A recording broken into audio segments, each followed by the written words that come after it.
What's up, everybody? Welcome to another episode of Learning Pathfinder. I should have checked as my music find. So, last time, we made Lori as... Oh, we didn't finish Lori, because we need 2 skill feats, as far as I know. Right, at level 4 and a 6 skill feat. So, I think it's a good place to open to get us back into things. Just looking up 2 skill feats. I'm gonna wait for some more Pathfinder friends to join us, and then I'm gonna ask what the fuck is the difference between a skill feat and a... Oh no. Oh no. Oh no! Is Nethys down? No, my rules! My free rules that I didn't pay for! Ah!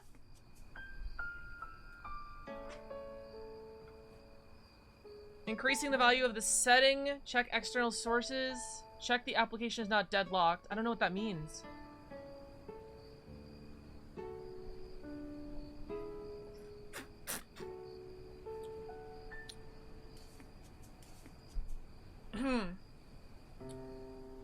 Well, this is awkward. Alright,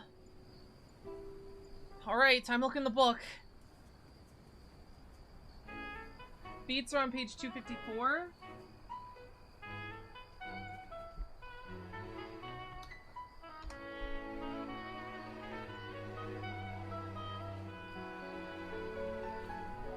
That's why we have books. Oh boy. Okay. Okay, so there's like a general feats table. I can't take the general feats because I need general skill feats.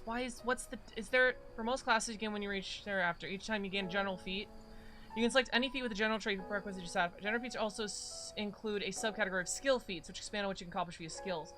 These skills also have the skill trait. Okay, that implies that all skill feats are general feats. What's up, Pear? Welcome to the stream. How you doing?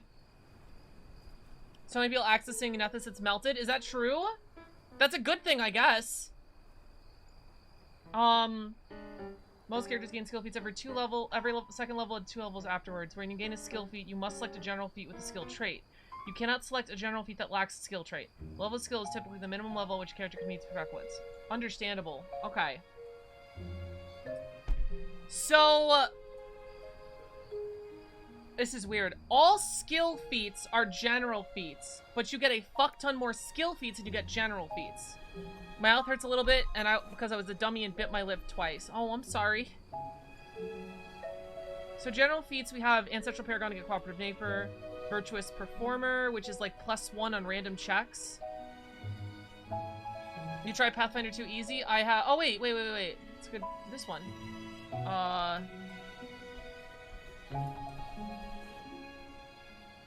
Feats. Does it have all the feats in the game?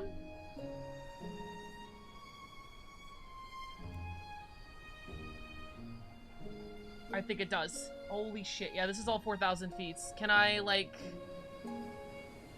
I don't know. Should have all the feats? Yeah, but... Can I look just the skill feats?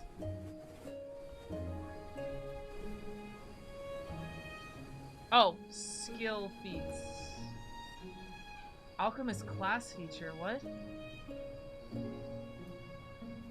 Skill feats, okay. Dope. Alright, it should be good. Is the book has anything else to tell us yet? Just general feats, Feats. Oh, they break them up by skill! That's really actually convenient. Alright, so hold on. Received a fixed result on a skill check. Dubious knowledge. Learned true and erroneous on a failed check. Yeah, dubious knowledge is funny.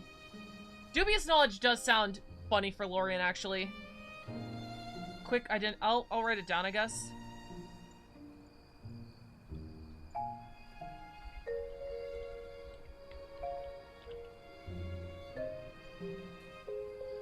Quick identification, recognize spell, skill training. Become trained in a skill. I don't think I need that anymore. I can't do this to make an expert skill master, right? Well, I suppose I could just look it up. Where she got it from, I don't know. Source, it was revealed to me in a dream. It's not good for Lori because she can use occult and occult and primal shit. No, I don't think she'd learn spells easily either. Catball, quick squeeze, steady balance, nimble crawl, kip up. Arcane sense. Huh. Unified theory. Combat climber. Hefty hauler. Titan wrestler. I mean, I could just skip athletics, right? Crafting. Alchemical crafting. Quick repair. Snare crafting. Specialty crafting. Magical crafting. Impeccable crafting. Inventor. Craft anything. I really like the idea of a hero that does, like, craft something in their spare time. I don't think Lori is that hero. Ignore most requirements for crafting items. Wait, what the fuck is craft anything? Charming liar? I think we've seen this. Technically, we might have seen all the skill feats already, because if we look through every single general feat, and if every skill feat is a general feat, I think we should have seen all of these. But none of those crafting ones look familiar. I don't know. Like a diversion light to me, we saw a confabulator. Quick disguise, slippery secrets. Diplomacy, bargain hunter, group impression. Did we put group impression in there? Group impression sounded good. We didn't put group impression in there. Why not?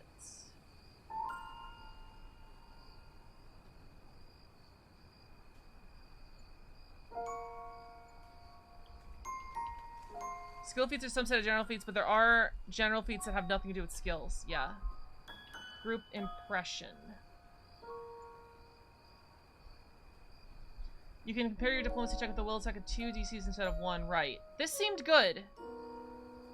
Why did I not take this? Do I have something in Bard that already does this? Why didn't I write this down? Shit.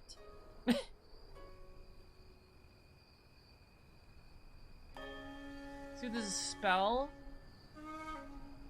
Lingering calm.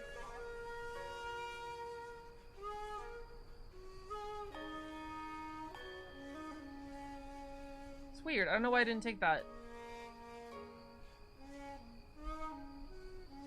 You were pretty thorough last time, so no point. There's a whole subset of paired 2 skill feats that are designed to half the time it takes to do something that you never do in restricted time restraint. Pair. I love it. You're just saying it how it is.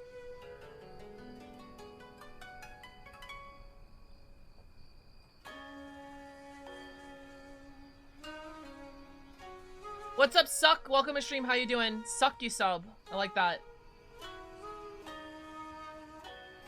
I do not know why I looked over this at all. I mean, if we wanted to move on now, we have 2 feats.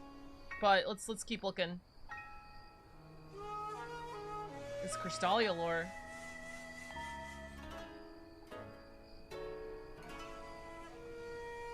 Oh, it's spells? Yeah, I went way too far.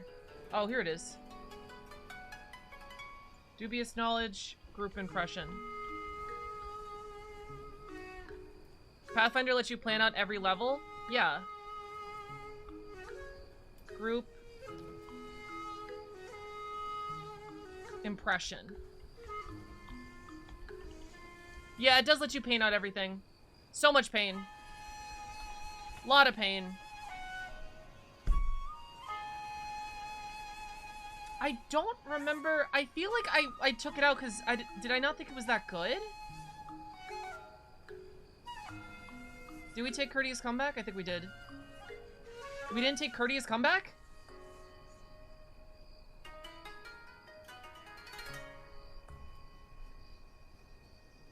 Hold on.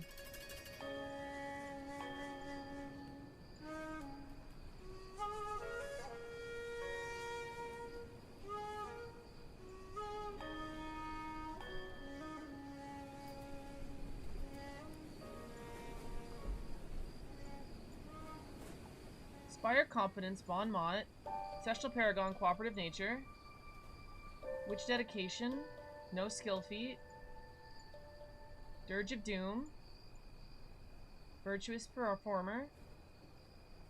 I feel like the other ones are better than Virtuous Performer. That's just like a +1 entertaining people.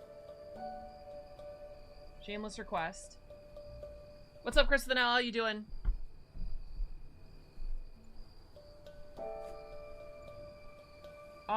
Courteous Comeback makes, like, crit failing very hard.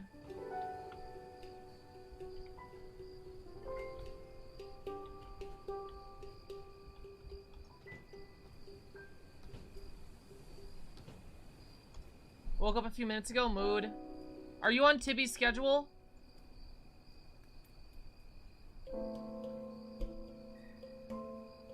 Oh, you can only use it once a month. You grew up in a proud...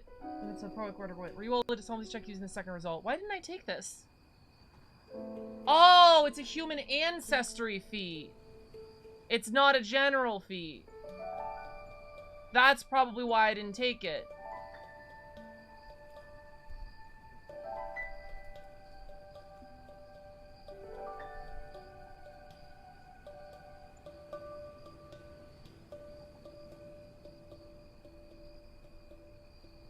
No, wait, I did take it. I'm losing my mind. Where's my character sheet? Alright, hold on. I'm moving everything I don't need over here.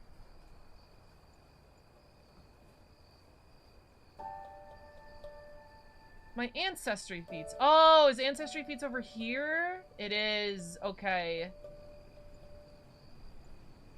Courteous Comeback. Okay, I did take it.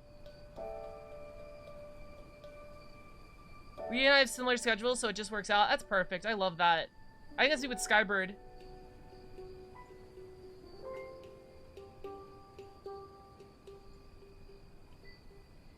Hobnobbler. Group Impression. Hand Glad. Glad Hand. That's new. Shameless Request. Smash Negotiator. Both of them are on. What is Glad Hand?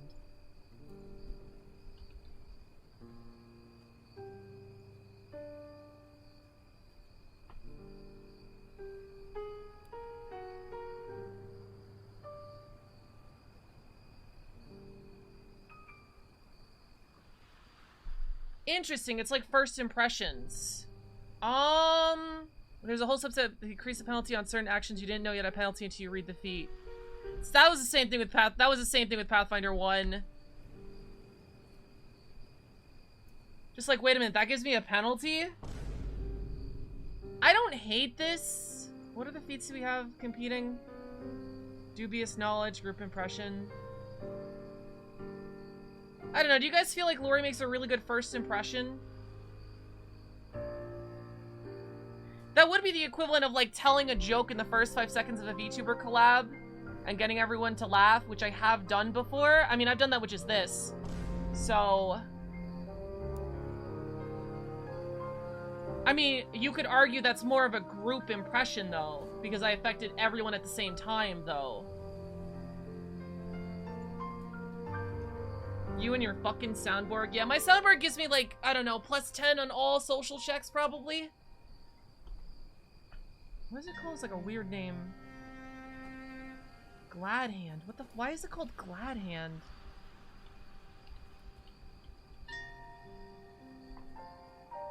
That's pretty true, Vine Boom. Intimidation... Lore. Additional lore. I think we've decided that lore theater pretty much covers all the things that Lori knows. I mean, unless lore sex? Maybe? Sex lore? I feel like the first impression feed is probably good in highly social campaigns.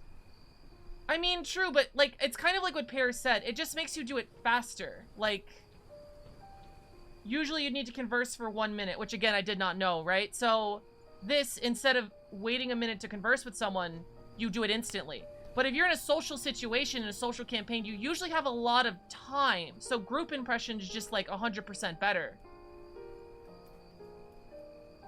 You know what I mean? Yeah, I don't think so. I think group impression just kicks the shit out of this one. The only thing that's different is, oh, you do take a -5 penalty, but if you fail or critically fail, you can redo it, as opposed to regularly you got one shot. But I should be pumping diplomacy like it's nobody's fucking business, so... Yeah, I think we're gonna get rid of that.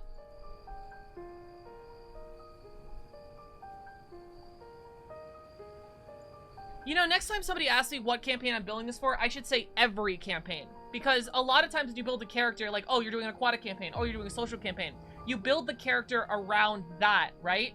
But Lori, in her conception, is made to fit anywhere. Like, anywhere from fucking, I don't know, Curse of Strahd to Wrath of the Righteous. Like, that's the point of her character. She's like the Mad Max. She shows up in other people's stories. She's all over the place. Why do you need a special feed in order to talk to more than one person at once? Huh. You know, now that you say that... Would a DM really...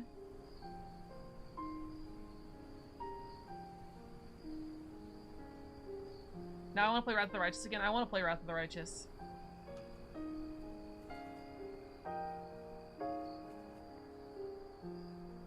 Wrath of the Righteous is Pathfinder 1, right? That's gonna be annoying to go back to.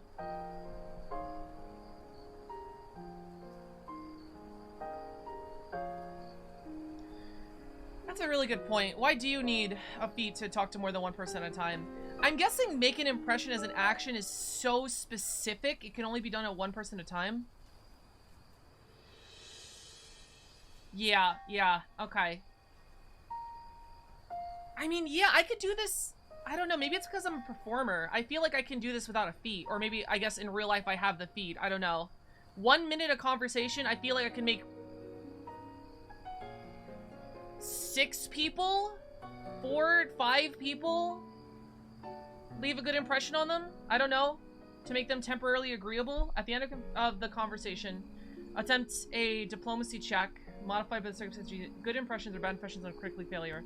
Lasts for only the current situation? Wait, what?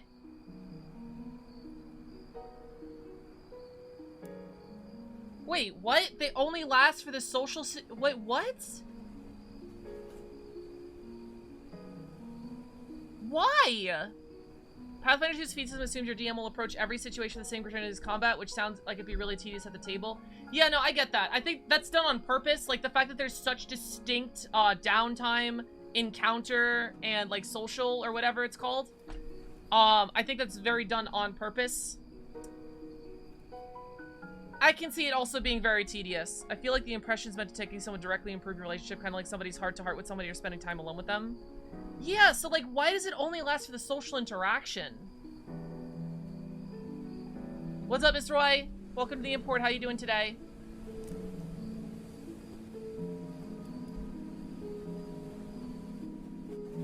Huh.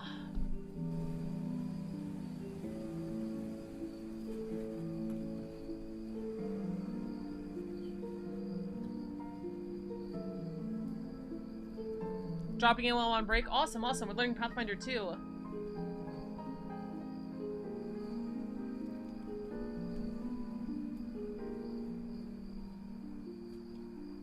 No one can ever change the attitude of a player character with this skill. Oh, that's important. I'll stop complaining about Pathfinder feats. No, keep going. We're learning the system.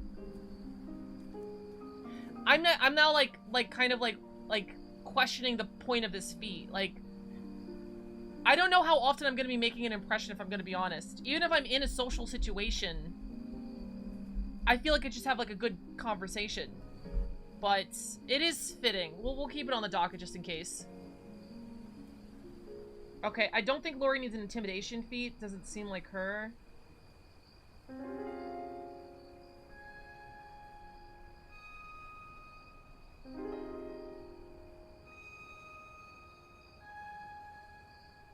Yeah, I don't think she's gonna be a master intimidation either.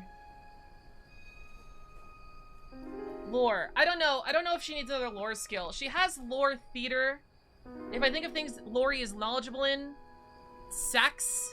Theater covers a lot of things that already are good. The off chance you're ever looking for a player in Pathfinder, I do really enjoy playing the game. I'd be high-key excited to make my mascot character along this game and play alongside. Those would be cool. Dude, Pear, make a video. Do content. Everyone's doing D&D content now. Make a content of making your character in Pathfinder 2e.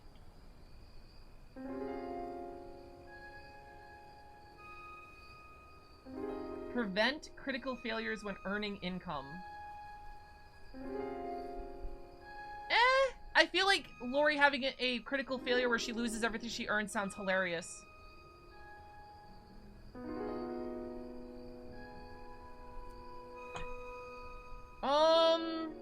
Come train another lore sub. I don't know. I'm glad making an impression can't be used on players. My only experience with Pathfinder with a player who constantly abused her class, once intimidation whenever she came with their party. That's it. I mean, that's just an inexperienced player. Or if they're experienced, they're just being a dick. I'll ask you about it later. GM just allowed it because they were a couple. Oh, no. No. That's awful. I'm so sorry. Oh, no. Okay.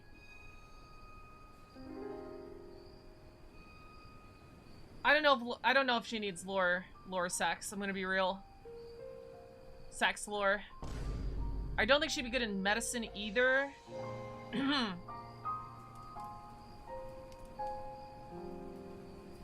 Nature?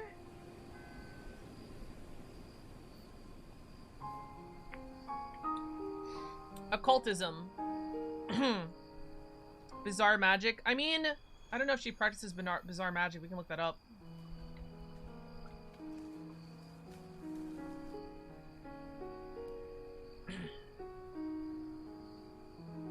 How useful is this? I mean, I feel like if I'm casting a spell on people, I'm trying to murder them in the face hole. What does it matter if they know what spell I'm casting? It's like Heimdall versus Kratos. Like, yeah, Heimdall can foresee Kratos is gonna beat the shit out of him. How much is that gonna help him? Why do I need to talk to multiple people? Think about talking to town full army or even just a ship crew. Yeah, no, I get that. Did I ask that question? Yeah, no, I understand that entirely.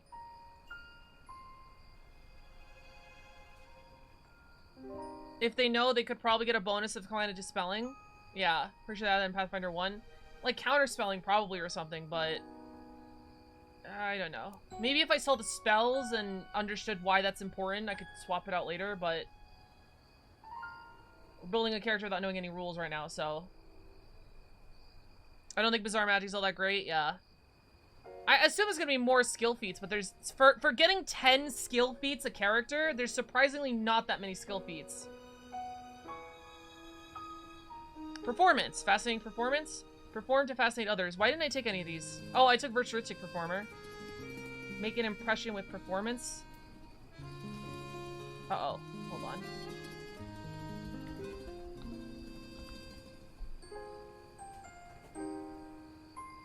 Your performance and inspires admiration and wins you fans. You can make an impression using performance instead of diplomacy. Oh, that...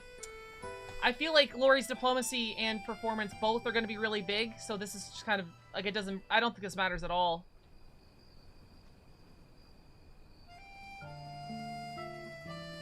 Like, I don't think it matters whether Lori is performing to make a performing to make an impression or diplomacy. Like...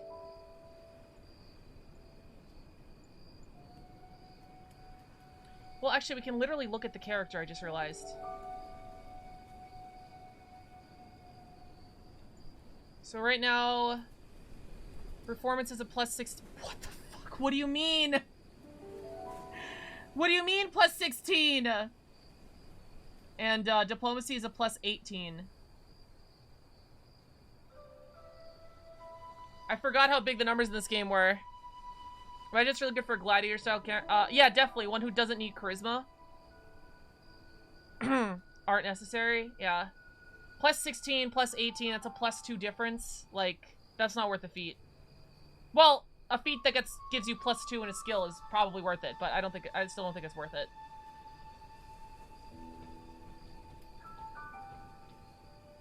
Performance. Performance, where's performance? Alphabetical. Fascinating performance. Perform to fascinate observers. That one also sounded good. I don't know why I didn't...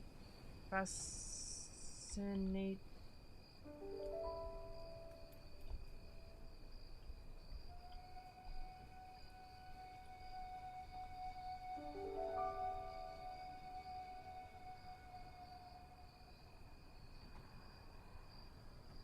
Is this a skill feat? That sounds good.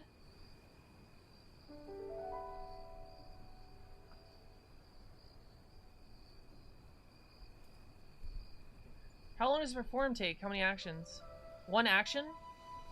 One action to fascinate somebody? Actually, what does Fascinate do? You are compelled to take your focus on something distracting you from whatever else is going on. -2 penalty perception skill checks. You cannot use actions with the concentrate trait unless their intended consequences are related to the subject of your fascination.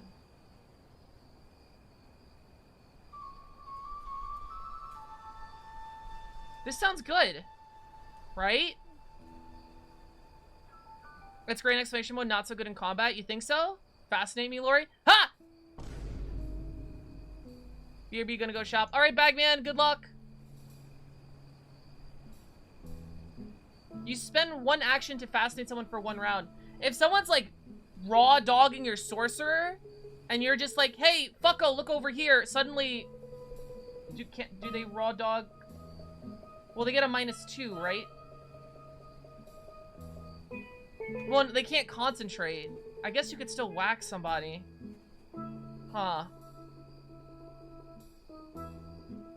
Requires a critical success in combat, so it's difficult to manage.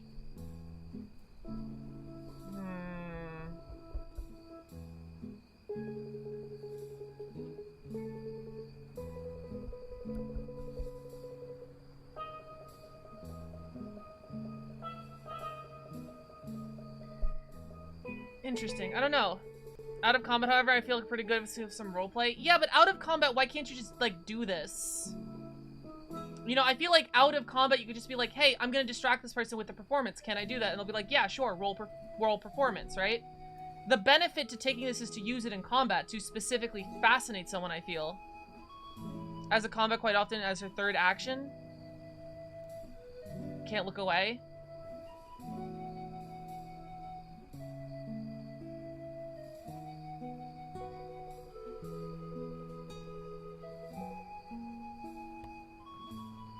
And has incapacitate, so higher level NPCs aren't going to be affected by it. Does it? Wait. Oh, god damn it. So you can use it once on a boss.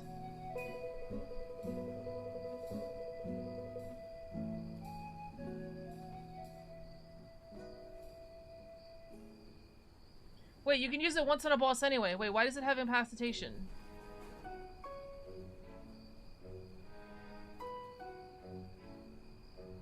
Why does it bother having incapacitation?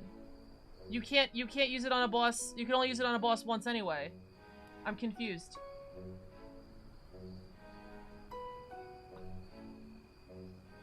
Also, I just realized Lori's an expert. So she can do it up to 4 observers. So it's one action to fascinate 4 people. That sounds worth it to me.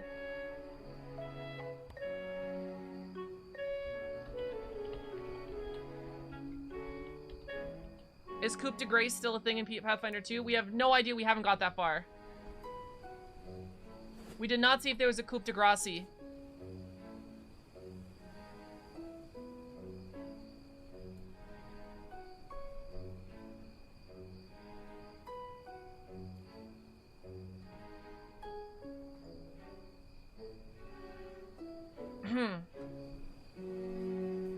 What's the mad face for? Is there a coup de grace? It sounds like a pretty good feat to have if you're a larcenist in your party. What's a larcenist? Someone who... Oh, like someone that steals things? If it incapacitates people, couldn't someone just get behind insta-kill attack from behind? Oh, no, it's not. So in this game, incapacitate is a trait that you put on your own spell, right? So if a trait costs nothing and it stuns somebody for a round, usually you'll get the incapacitation trait, which means you basically it makes it harder for certain enemies in the game for you to use it on them. So the idea of that is that if you have a trait that costs nothing and you could stun for someone for 1 round, it gets incapacitation. So if you try to use it on a boss and stun like the boss, you can't really do that because it'll get harder and harder to do that. That's the idea.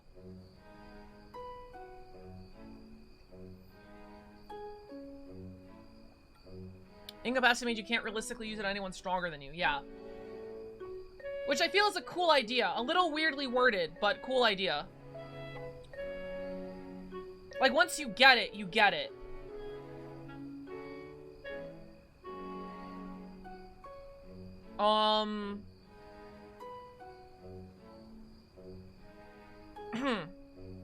It's gonna help somebody using L1 spell on L20 bat and it's unlocking them, yeah. So, I'm gonna look up the cursed edition again. Give me a second.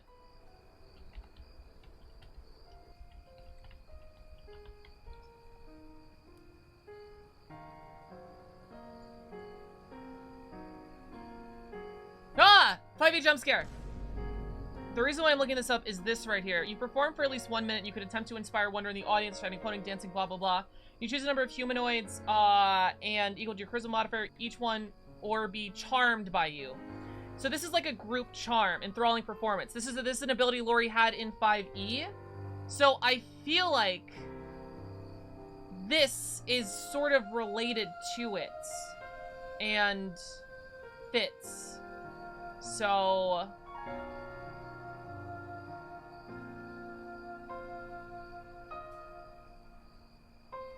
I feel like it fits. That's all I was saying. Enthralling performance hurts me so much as a DM. Beautiful.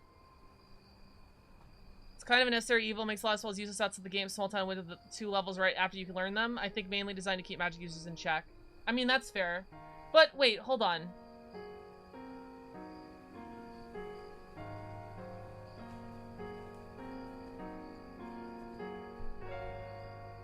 Thing is Bard exclusive, but anyone can take faster performance skill as long as they meet the skill requirement. Yeah.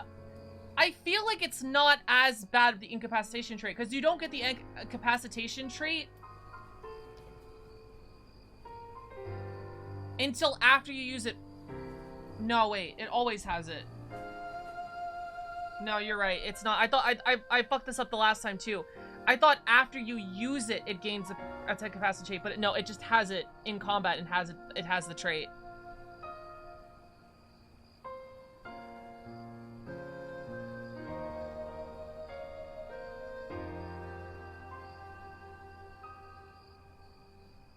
Oh, that's awesome.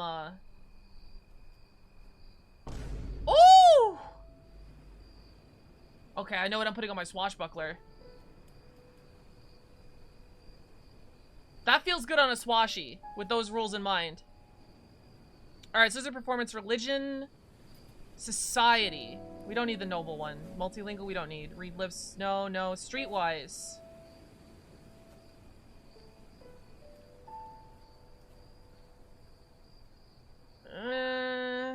That feats make a load of difference. It does, yeah. Specifically for the swashbuckler. It makes sense, but, we're not swashbucklers. Not now yet, anyway.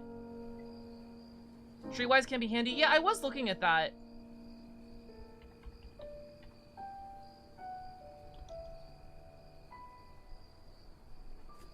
Non-paizo. Oh, no. You know about the life on the streets and feel the pulse to local sentiment. You can use your society modifier instead of your diplomacy modifier to gather information. Okay, well that doesn't help her though. Okay, let me finish reading the feat. If Swashbuckler Lori does have a blunderbuss, does that make her Lorian Glock? I feel like Fascinating Performance is one of those feats that mostly people... makes people most... that they didn't take the disappoint... Hold on.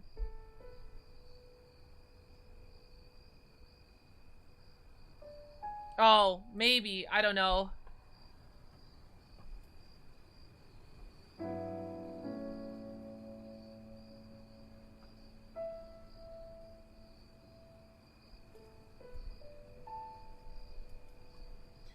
Yep, this is useless.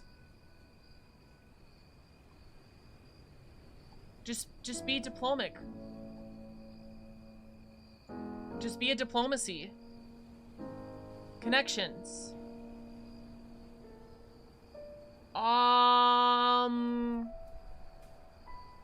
No. Just be government. Just be government. Legendary Codebreaker? No. Stealth. Smuggler, terrain, quiet allies? That's incredible. That on like a ranger? Holy shit.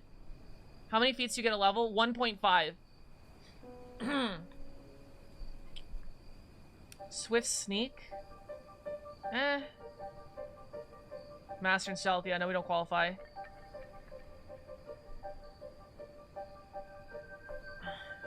Survivor. No.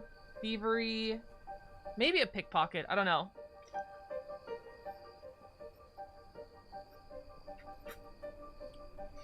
Quick unlock needs Master and Thievery, so we don't qualify for that. If you get a class feat and general feat skill at different rates. Yeah.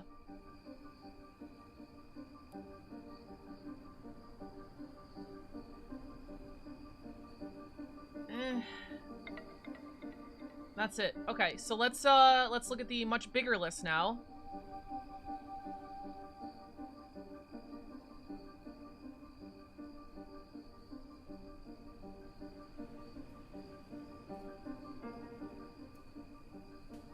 That's a new one? Wait, acrobatic performer? Train acrobatics. This is use acrobatics to perform, which again, we do not need. If we could use the other way around, that'd be incredible. Yeah. Aeroboics master. You move to grace perform amazing aerial stunt. No. Arcana skill. Eyes of the Arc Lords. Athletics. Crafting skills. I guess we can look at all these crafting skills. Trained in crafting. I don't think Lori's trained in crafting, but we can switch a. I don't know. I just don't feel like she's a crafter.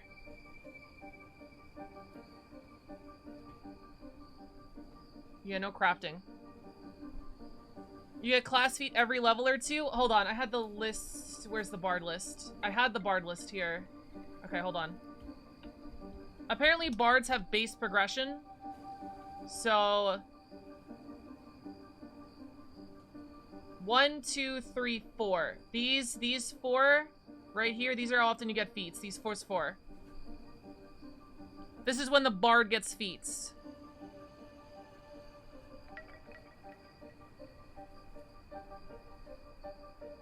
Leave that up for a second.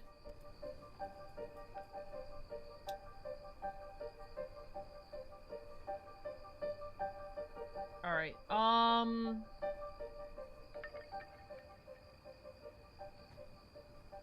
snare crafting, crafter's appraisal, improvised tool, tattoo artist, tweak appearance. Like makeover? I can pretty woman someone? You need to be an expert in crafting, so I don't even qualify. General and class feats are pretty impactful. Skill feats are more of a mixed bag. Some of them are quite useful, yeah. Yeah, I would sack my skill feats for class feats at a 2-to-1 ratio. I would sack them. My class feats are fucking gold or crack. And general feats are just like, oh my god, you have the ability to like talk to people and not eat your tongue at the same time. Like, it's so cool. Like, it's a cool feat. Take it. Meanwhile, class feat be like, you admit a dirge of doom for one action, making everyone fucking scared of you.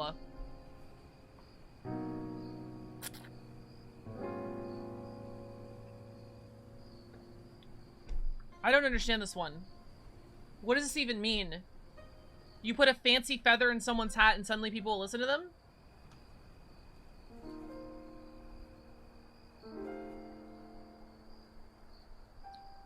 Ancestry feats are super cool.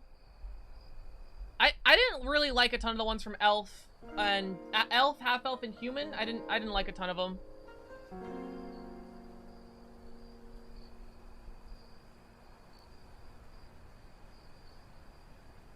Deception, charlatan. I don't need to pretend like I'm a spellcaster. I'm literally a spellcaster. Secret, choose a secret society? Wait, what?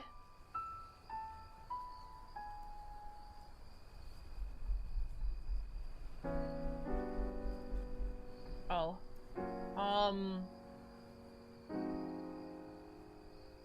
Backup disguise?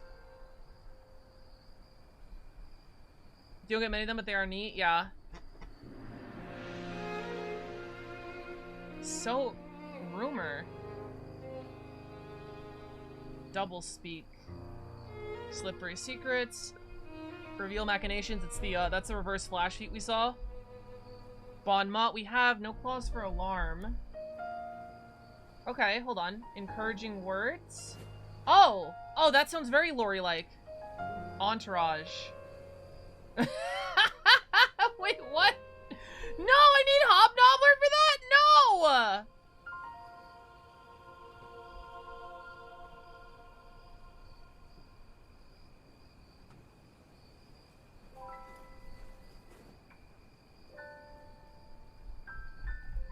3-round action. You attempt to reduce pain. Attempt a diplomacy check compared to the ability of a creature around you who is frightened. Each of them is temporarily immune for 1 hour. Holy shit, that's awesome. Oh my god, that's incredible. I love this.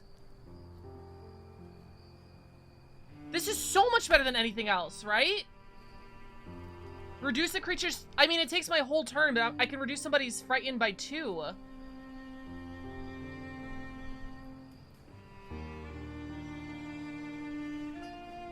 Oh, the recover. DC is usually 15, though GMI just makes because you have proficiency in diplomacy. You can attempt a DC 20 check to increase the stamina points recovered by 5. What are stamina points? What? Oh, God.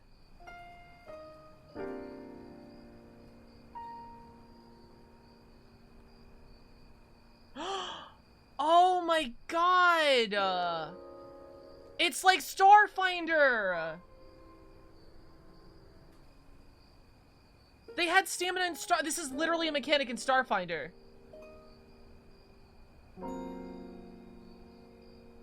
It's up to the GM. What's up, Agma? Welcome to the welcome to the Import. Thank you for following. I hope you enjoy your stay. How are you doing today? We're learning some Pathfinder.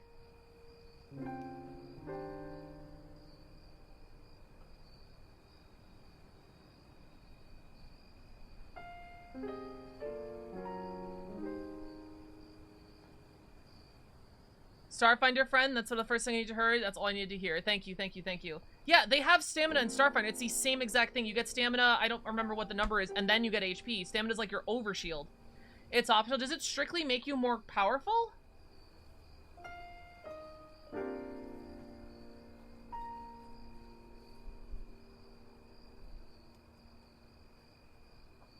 Quick 10-20-minute rest can restore most of a group's full or nearly full via taking a breather, taking it as necessary. Allowing more requires the shorter breaks in routine. Additionally, charismatic or otherwise diplomatic characters gain full fun useful ways to bolster their allies. Oh!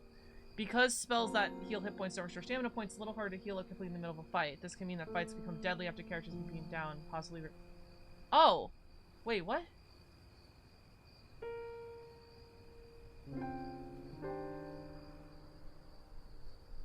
Wait, do you get less hit points if you have stamina points?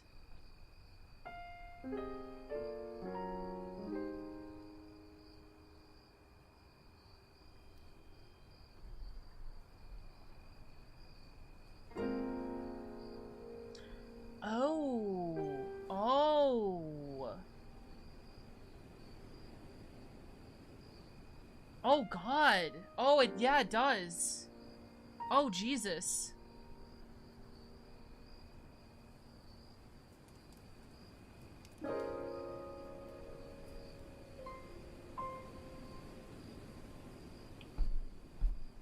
So you get HP from your ancestry as normal, right? Your class gets a little shit dick of hit points, and then every level you gain this much.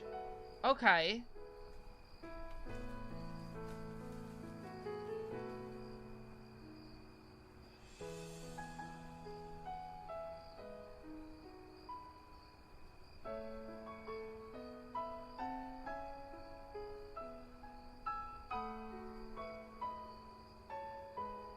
Game Master's Guide. Okay. So now with that in mind, there's one action.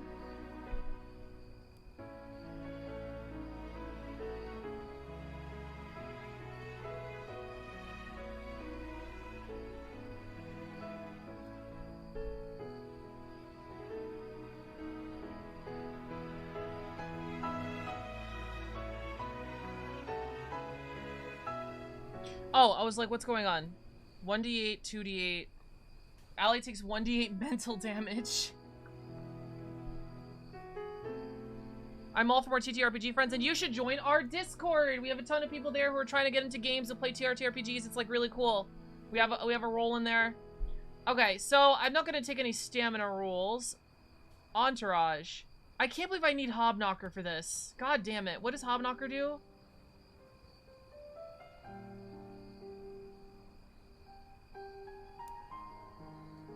I hate this one. I don't like this at all. I've just joined the Discord. Awesome! You have a small group of admirers who follow you around when you're in a civilized settlement. Your admirers are helpful to you, allowing you to make simple requests to them as purchasing basic equipment with your funds or finding a room at the inn. These admirers do not travel with you to places that are obviously dangerous, including most adventure locations, but they'll wait for you at the nearest settlement. Your admirers never use actions in encounter mode other than to retreat, and they abandon you if you normally bring them harm in the GM's description. Oh my god.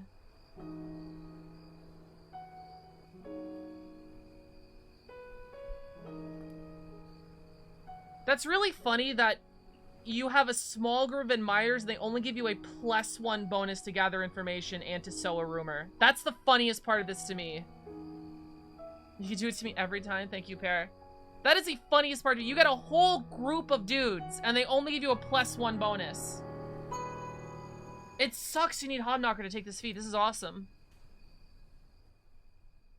It doesn't even do anything that crazy, but it's fun.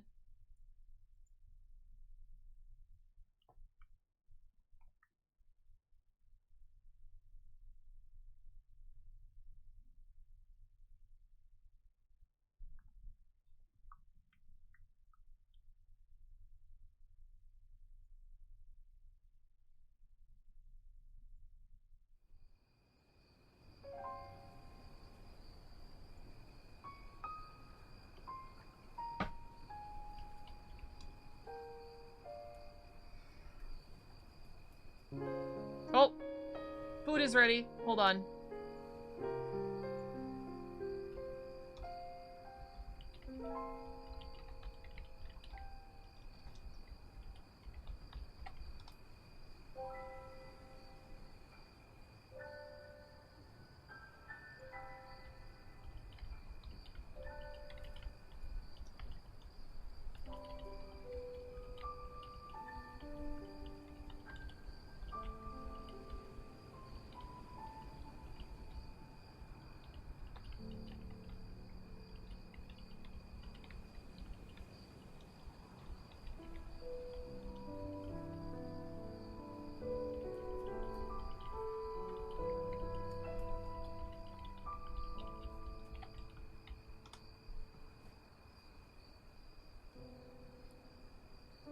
Feet turned you into Gaston. Fascinating performance. Entourage. I really want Entourage. I'll leave it open just in case. No cause for alarm. Only needs to be trained. I'm gonna write that down. Yeah, no cause for alarm seems way better than any of these. Science you learn musician? Of course, of course.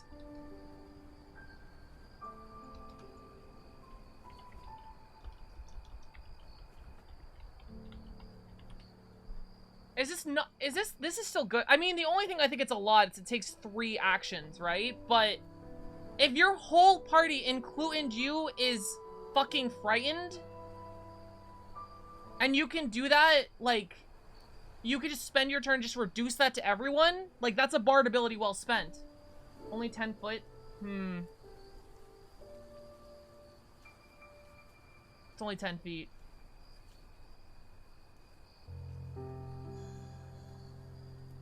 And you can only use it once. Okay, maybe it's not as good as I thought it was. It's meant to break up fights that are just starting. This one?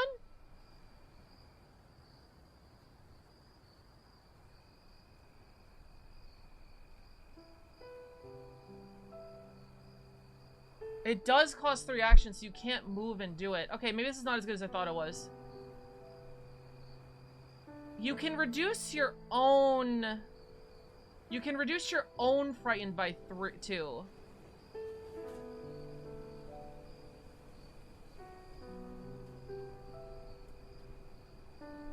Your hot-headed barbarian throws a fight because of fight. Oops, sorry, ad blind, no problem.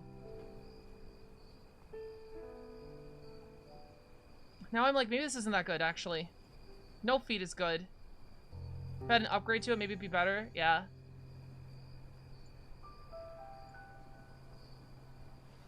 Root course. Reveal true name.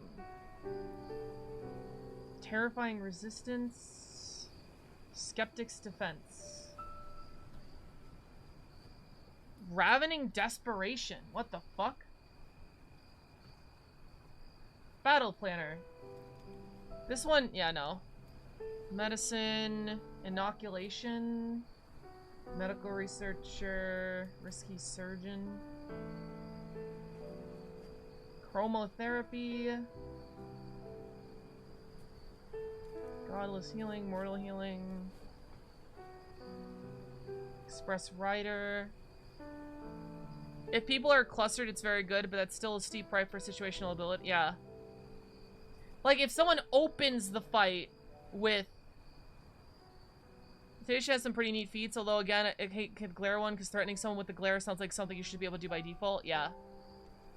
I mean, I don't know if you guys remember, there was an elephant in the room feat tax. Like, words. Elephant in the room feat tax, homebrew rule. Where in Pathfinder, all the things that, like, yeah, people should just be able to do this, they all just got the feats. Everyone just had those feats available. All of the feats that seemed like, you know, you had to take it or you were just gonna fall behind, so you could take, like, more fun feats with your feats. But yeah, if you're trained or even an expert in intimidation, you should be able to just look at somebody.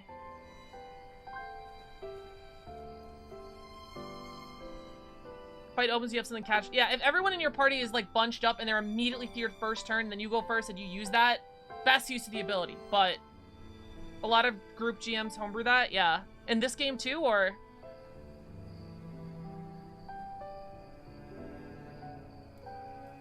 Alright, BRB real quick, I'm gonna go see what the food is. If my stream deck would work for me. I don't know why it's... Okay, BRB.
hello. I wish I found this earlier. I've been wanting to learn PF2, but overloaded with the RPG books I've been reading through. Yeah, totally get it. Alright. So we're on occultism. Crystal healing. That was a little weird. Not really fitting.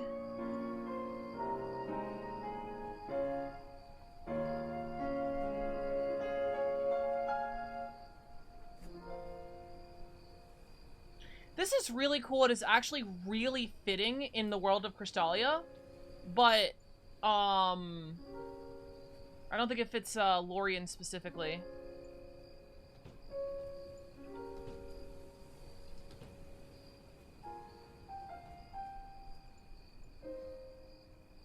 Deceptive worship.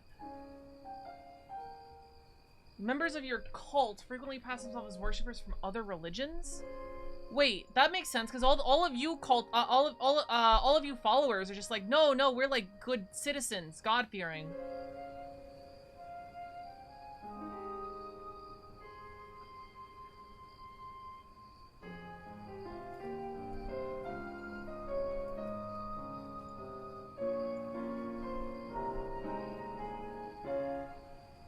Yep. Nothing sus here. Exactly. Not at all.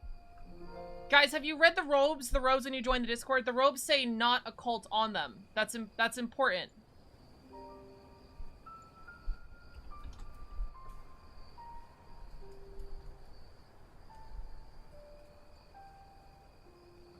No cult here? Exactly. Not a cult. Ignore the fancy... They're bathrobes. Root magic. Schooled in secrets.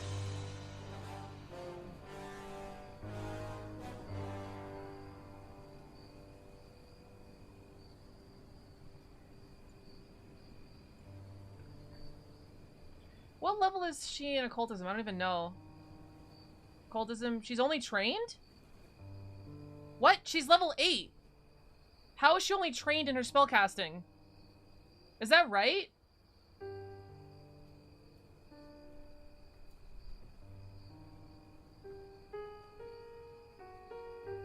No, she should be expert. At the very least. Oh no, expert in spell casting, not in the occult skill, which is different. That's annoying. So you have to invest in the occult skill.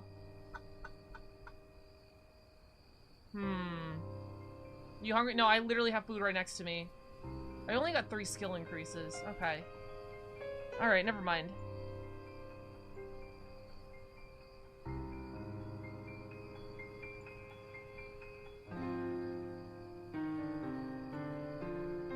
Disturbing knowledge. Performance, here we go. Distracting performance is next. Juggle.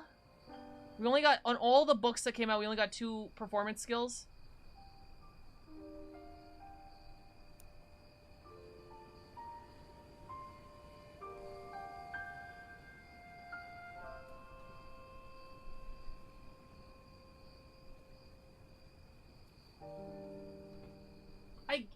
I guess, but it's so specific. Only when someone's trying to sneak away. You can't just regularly distract. I don't know.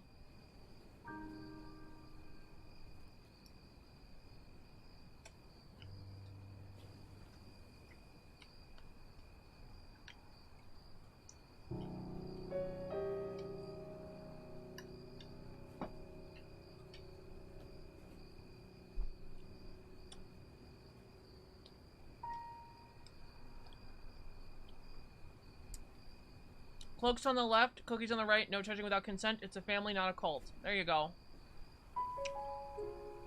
The one in Extinction's Curse is the performance I've seen few folks use for common use. The one in Extinction's Curse. Juggle.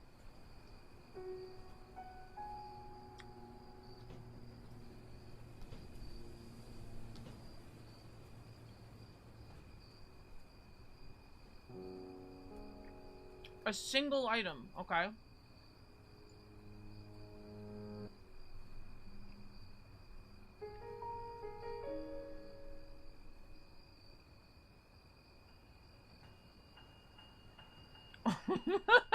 Okay.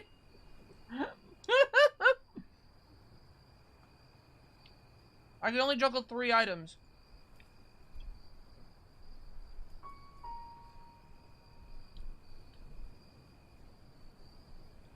Shanghai's book, there is an ability to get a custom trick. You literally design the ability. It's not this one? Oh, wait, what?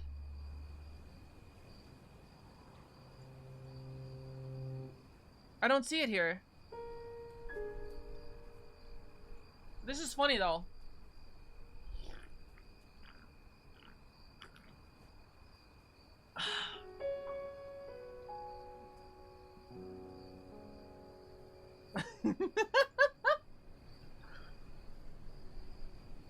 Do you know the name of it?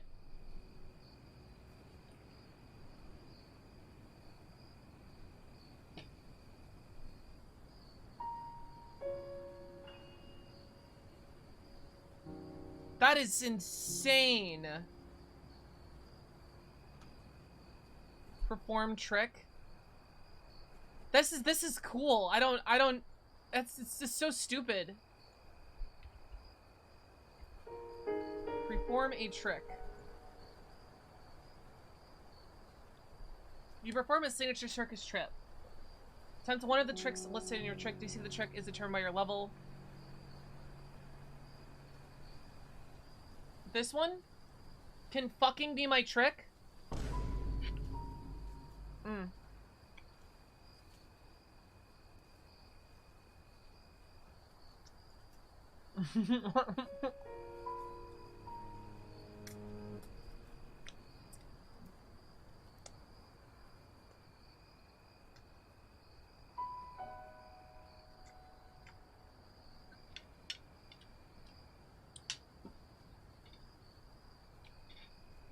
This is so silly.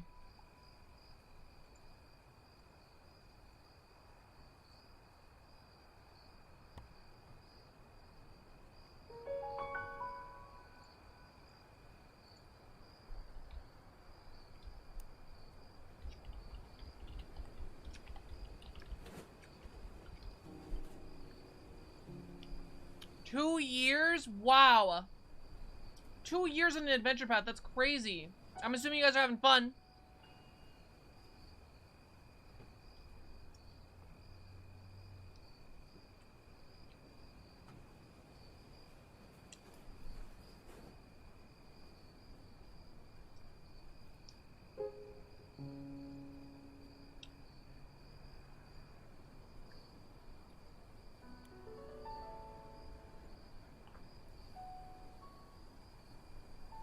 So it's depending on how often they meet. Oh, I gotcha. Play computer and let them go off, goof off during RP. That's beautiful. That's amazing.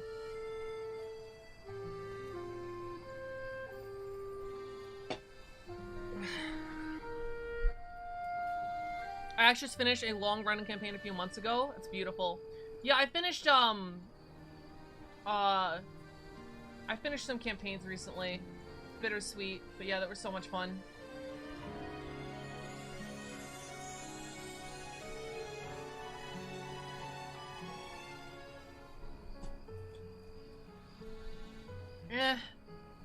I feel like, I don't know, I feel like if you're playing a cult leader, you're gonna have diplomacy or intimidation anyway. I like the option, but... Silent anticipation of prestige. That's amazing. Wild beyond the witchlight, but good? That's funny, because my friend has a clown character, and he wasn't sure how the clown character was going to fit into Crystalia if they didn't have the witchlight campaign. But, you know, circus is circus. Throw it in there.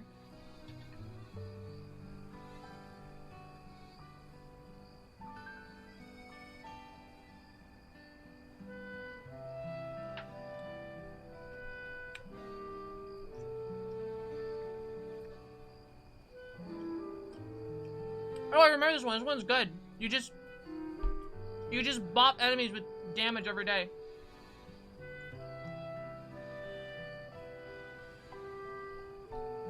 Taking hits only within a few years after each other. That's awesome, Chris. That's amazing. That's what I'm talking about. That's the shit. That's why this is the greatest game ever. You tell stories with it.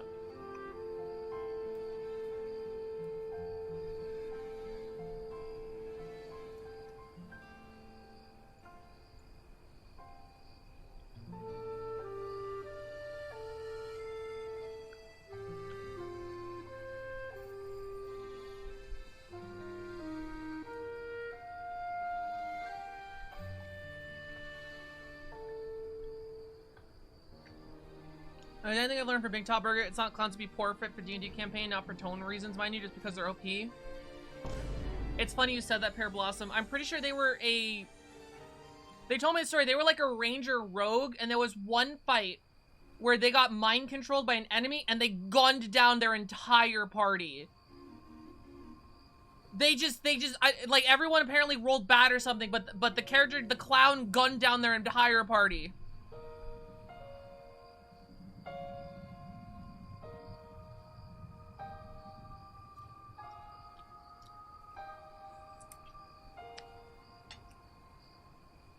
Damn, yeah.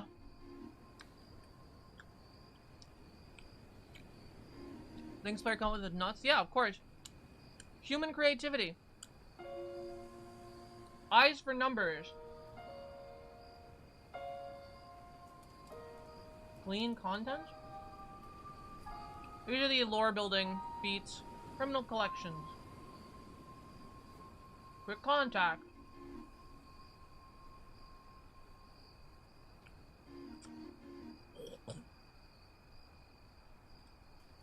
I do enjoy some counter monkey stories. What does that mean? Counter monkey.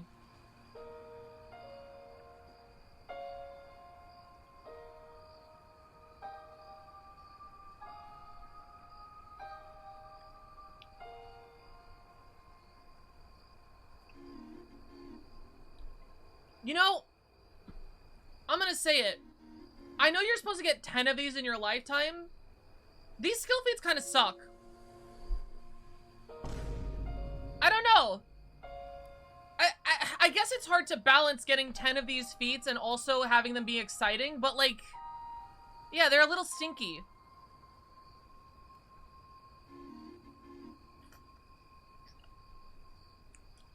Who talks to that and tell them their game and stories? Oh, gotcha. Skill feats are a bit weaker.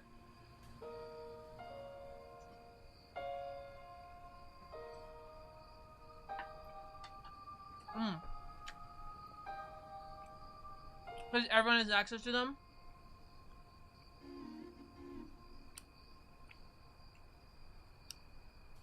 Hey, yo, Pear.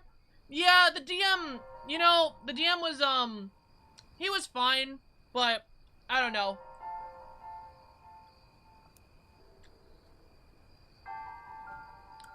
He got gunned down by our party clown. Yeah, I'm not too proud to admit it. Literally, dude.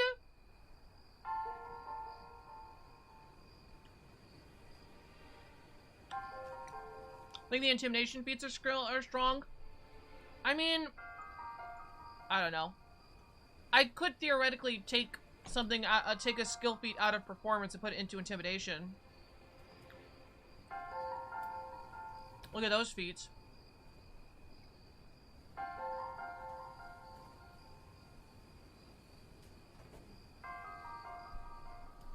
I make some fun RPG after that. It didn't actually, Fox. I meant the opposite.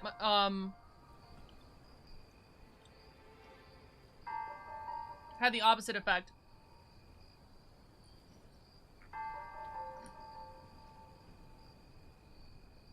Beat sniffa sniffa, yeah.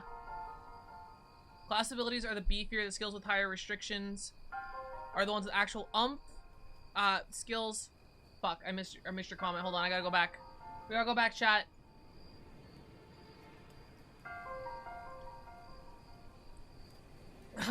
The skills with higher restrictions, the one that actually but the skills are supposed to be RP focused, I think. Yeah, it's hard to make something that's RP focused but also has rules, I think, like that, and then also you get 10 of them and also everyone gets them. Who spam the control spell on party NPC would make up worse. Just make them attack the party. Yeah. Yeah. Imagine what a listen that was bottomless and our DM thought it'd be a great idea to throw a vampire at us, so naturally it made stream of running water by tipping the bottle inside. DM laughed until I lit it on fire. Ancient GM's opinions, yeah. With the right group, it would be hilarious. Well, I feel like, know a bunch of hypno audience stuff, but that makes it super uncomfortable when someone has control of my character at the table. Yeah. Super boring to have to sit there for hours with no input. Yeah. As a character who's I've played in campaigns where I was stunned for fucking 10 rounds straight. It's not fun.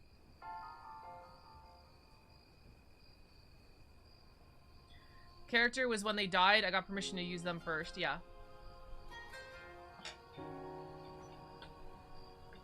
I don't think anyone was happy at that table that they got gunned down by the clown. RP-wise, it was fine, though. I think they RP'd, like, PTSD and shit. High will saved? Yeah. High will saved? What do you mean high will saves?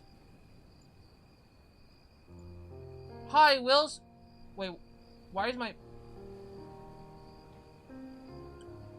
my will so high?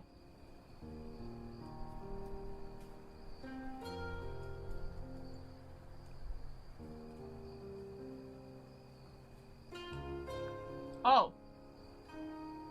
Huh. Is this not high? Is this low?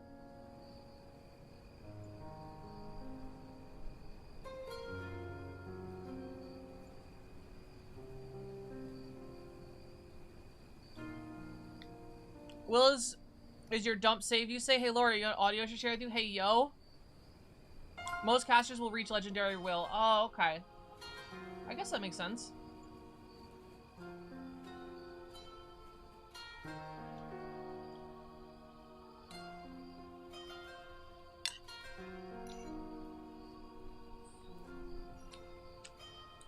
You need a new mic? What happened? Listening to yourself, I'm guessing?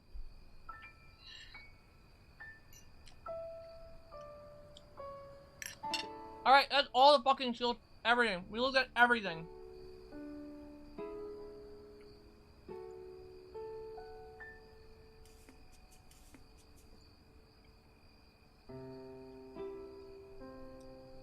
Now realize how shitty headphone audio is until you have to edit your own audio takes? Yeah.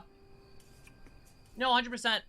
My audio sucks, so I have to keep the gain so high. So that's why you hear that, like, that effect at the end of whenever I speak. It's the mic artificially making my voice louder so you can hear me.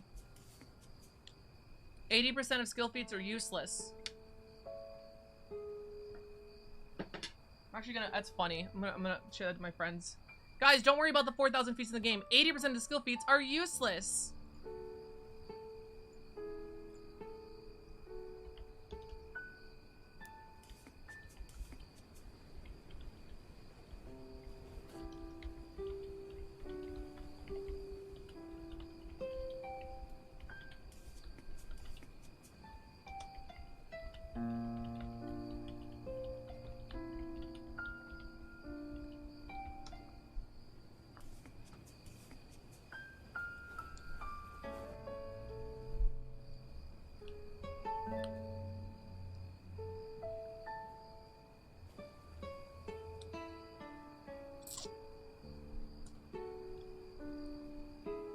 I'd be laughing my ass out about that. About what? What happened? Also, I know that I'm stunned combat thing. I was playing a fairy warlock character in a Twitch campaign and spent 95 of our first 6 fights paralyzed. Jesus fucking Christ. Yeah. I understand CC, but again, CC is hard to do when you're only controlling one character. Like Fire Emblem, you're controlling all the characters. If one guy gets stunned, it's like, oh, okay, well, I have the other characters control. When you stun a player character, they're not playing the game. So it's tricky. It's shitty. I don't know how to... I don't have the option. The answers. Party got ambushed by an ogre. At night, combat happened, and then the wizard woke up and last hit it with magic missile and while still in bed and promptly went back to sleep.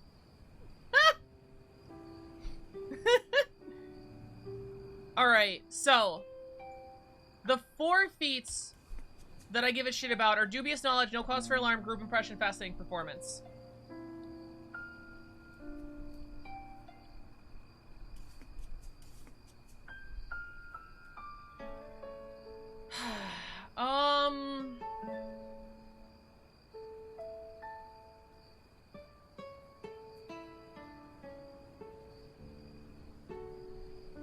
I find most stories involving ogres to be the best.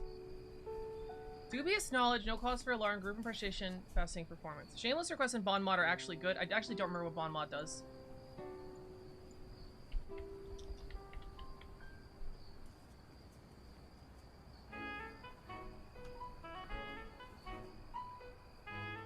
Oh, it's good. It's one action.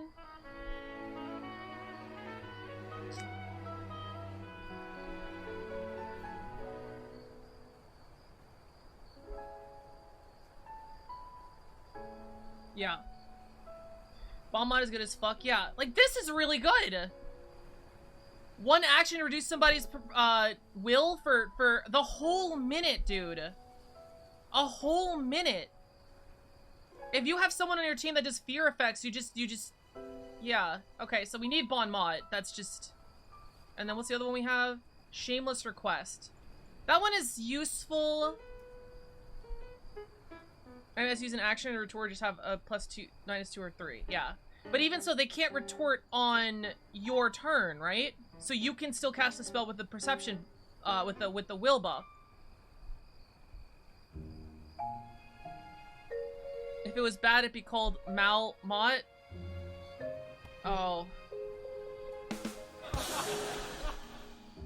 Got revived with the health potion and got the last attack of the boss to end the fight. Jesus Christ. Remember one time party was low on health, stuck broken cart while an ogre was locked inside looking for people to eat? You're gonna lose this? You're not gonna lose this? Not gonna lose what? Oh, yeah, it's very bard thing. Language jokes. Still funnier than your lures usually shut. Shut the fuck up, Bagman! Anyway. Okay, we gotta make some decisions. I gotta make some decisions and move on with the video. Shameless Request, Bomb Mot we're taking. We have to take 2 out of these 4. Dubious Knowledge is funny. Not very helpful. No Cause for Alarm is very niche. All of these have fun roleplay moments. Yeah, all of these are good RP. So, it's just niche.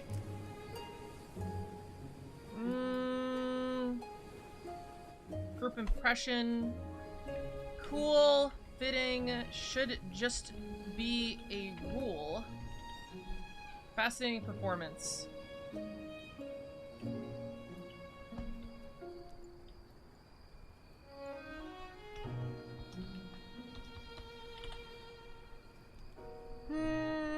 Fascinating Performance.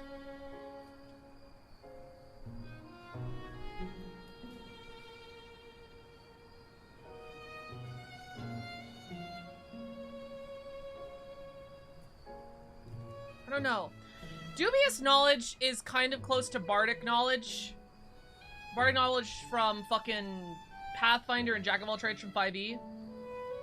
Third action as your first. One thing to learn is characters use your third action as your first. If you don't need to move, use Bomb Mot Demoralize, then spell, since meaning the enemy save is worse. Well, only if it's a wisdom save. Oh my god, that's right! Intelligence and Charisma aren't saves anymore. Holy shit! Wow. I really did like that Charisma and Intelligence were saves, but...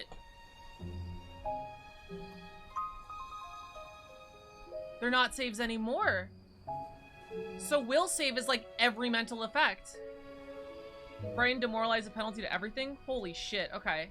Obviously we need Bon Mot. I think Dubious Knowledge is the funniest here as a bard. Just like, oh, I remember. The actor's name was Dennis DiCario. Or his name was Jack. One of those. Definitely one of those. You know? I think that's funny. So let's put Dubious Knowledge at level 4. I think that's fitting. At that point, you know, she has like a whole bunch of bardic knowledge. She has like a whole bunch of adventures. She's read a whole bunch of stories.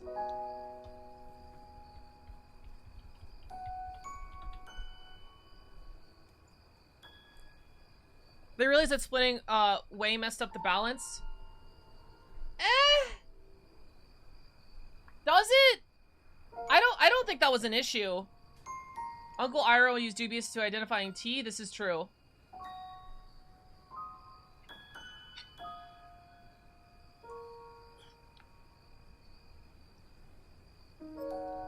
Because now we're back at where we were. Charisma is the dump stat, right?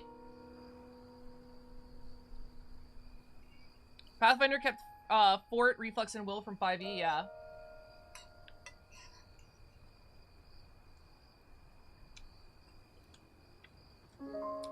It's either delicious to you or it will kill me, yeah. Literally. It's so cool.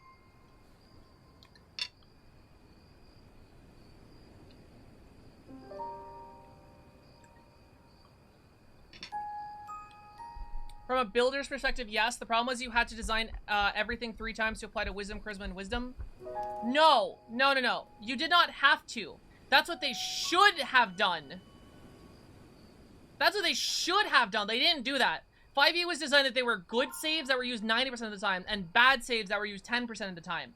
I think if you really want to make a good system, you make all of the stats saves and you make the game even so that all these saves matter. So that every time you're dumping a stat, you hurt. Every time you put things into a stat, you're awesome. You know what I mean? I think that's good game design. A save for every stat.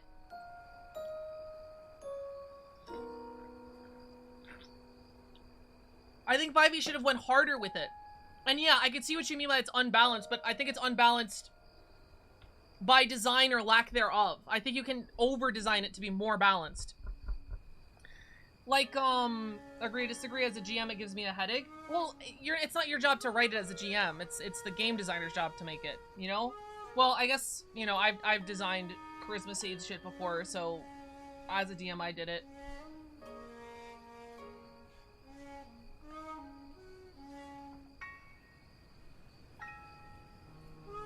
I don't know, it makes sense that trying to keep yourself planted on the ground would be a strength save. Trying to resist a grapple or something like that. Or a rock trying to stop you, right? That makes sense of being a strength save. Why would that be a con save? That makes no sense. Or charisma, right? I like this idea of charisma being your strength of soul and your strength of person. So banishing someone using a charisma save, that makes a lot of fucking sense to me. I don't know what you do with an intelligence save. That's just kind of there.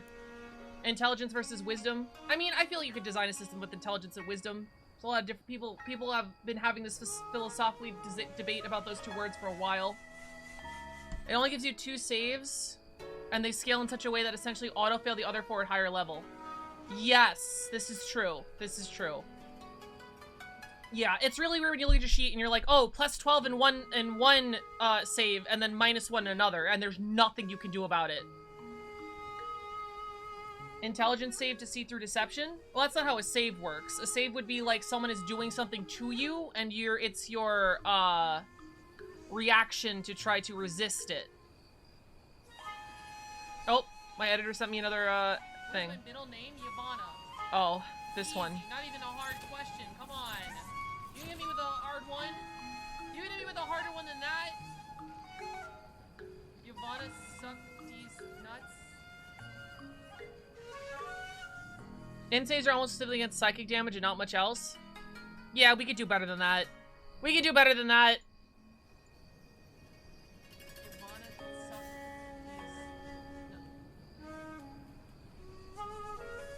Something like a feint attack?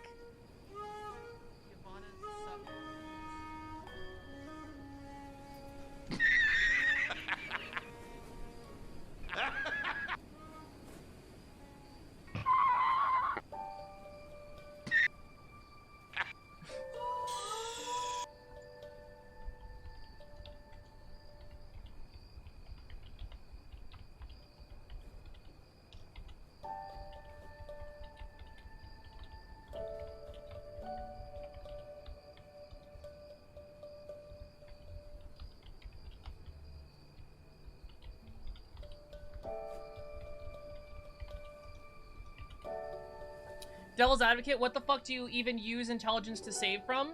Yeah, I don't know. If I'm thinking of wisdom and intelligence that sort of way, intelligence to me feels like a mental attack, and wisdom is like mental defense. So how do you design a save around a mental attack?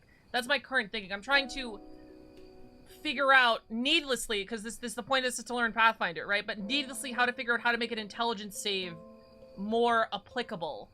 Pathfinder 2 also lets classes become better at certain saves too. Fighters eventually be able to deal with frightened condition. Yeah, I saw that. Every class has it has a growth. Every class has a growth with stats. Willpower? That would be will, I would assume. Finder series is better at scaling weaker saves to give you the chance. It is, yeah. Because the least you could have in a save in Pathfinder at the end of the game was like a +6, right? Mental maze type, so you need to do actual smarts to get out of it. That's fair. Actually, wait, that's the option. Because intelligence is like your ability to compute. So it would be a save from something that threatens your ability to compute. That's what intelligence is, right? Your ability to think, how fast you can think, what you can think of to get out of a situation. Okay, I think that's a good place to take it. No matter how intelligent you could be, you could get tempted by something if your will is weak. Yes.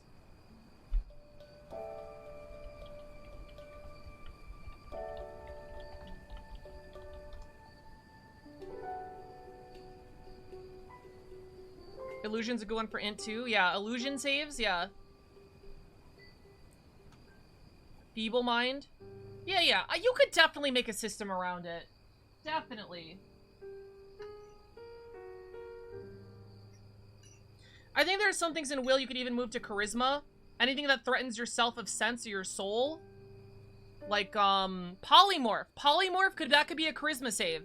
Somebody threatening your being and turning you into something else, that sounds like a charisma save to me.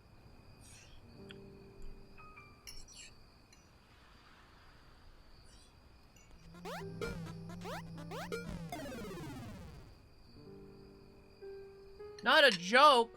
I'm eating.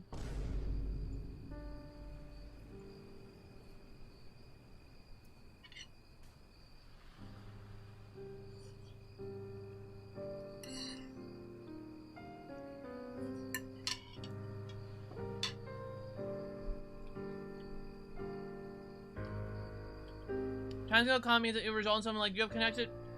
Amazing, devilishly clever, and you'll take 2 weeks to figure it out. Force of self rather than how well you can get laid or scare someone. Yeah, I think that's definitely overlooking into it, right? Where are my jokes? Oh shit! No. Where are my jokes? Oh, here it is. Rolling a d20. Charisma is definitely more than just personality. Yeah. I mean, sorcerers and bards use it to cast. So, okay guys, here's the joke. How do you get a tissue to dance? How do you get a tissue to dance?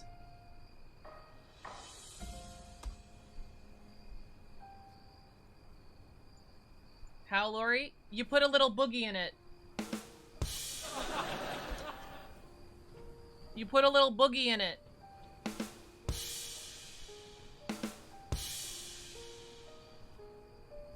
Charisma is absolutely more than personality because I have 0 redeeming qualities, but I could still make someone come with a whisper. Thank you.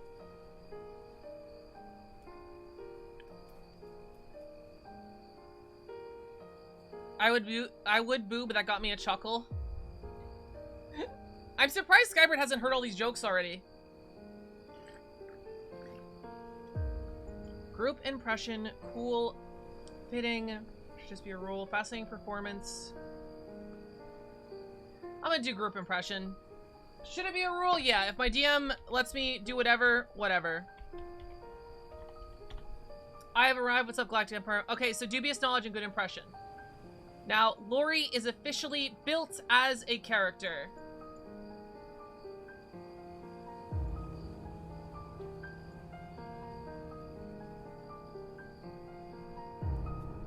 I have to find dubious... What is it? Dubious, Why are all these red?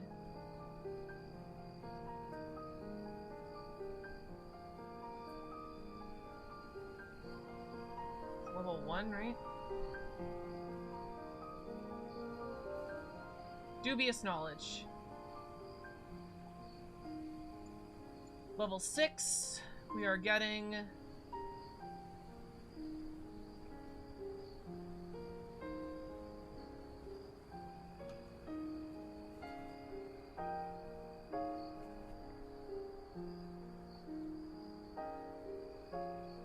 I completely forgot. Fascinating. No. Group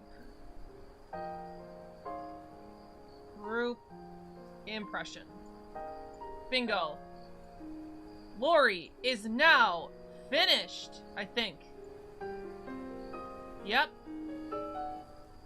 Well, we don't have spells, but Microsoft laid off 4.5% of its workforce. Jesus fucking Christ.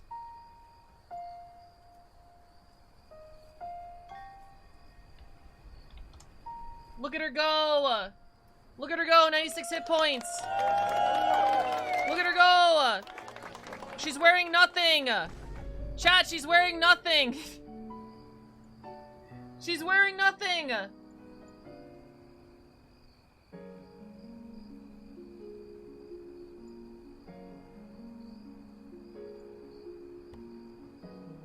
What the fuck is that AC? Well, you add your proficiency bonus to AC. So, 2 because I'm trained and unarmored. Oh no, 2 is my dex modifier, and 10 because I'm trained. 8 plus 2. You want to see my attack bonus? As soon as I... Jesus fucking Christ. As soon as I find my attack... Strike? Strike.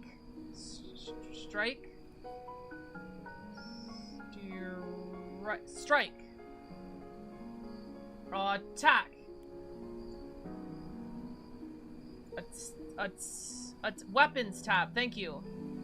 Fist. I have a plus 12 to attack with my fist. Is that it? Is that all I have? Attack bonus is plus 12, plus 8, plus 4. I love this. This is Pathfinder right there. Huh.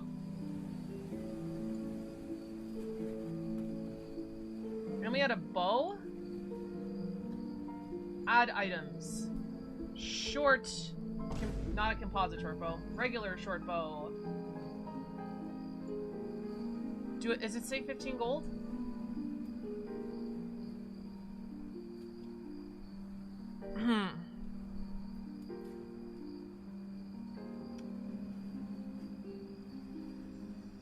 Total coins, 150. It does. Okay, so let's buy a short bow, because I believe that's how we would do it anyway.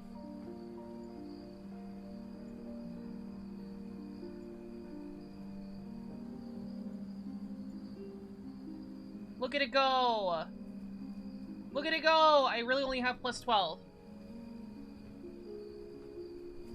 Deadly, plus 10?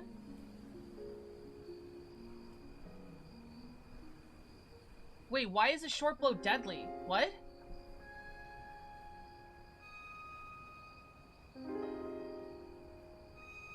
What? Why is a short bow deadly? Weapons have traits?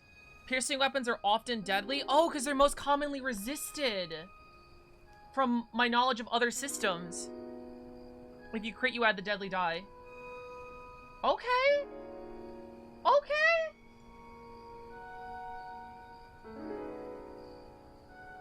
I mean, that's a good trade-off. What's up, Captain Rag? Welcome to stream. How you doing?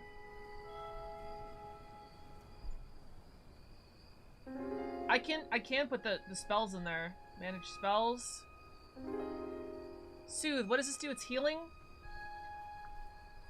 Oh, it's emotional. Interesting. You grace the target's mind, boosting its mental defenses. Oh yeah, we didn't need that other one.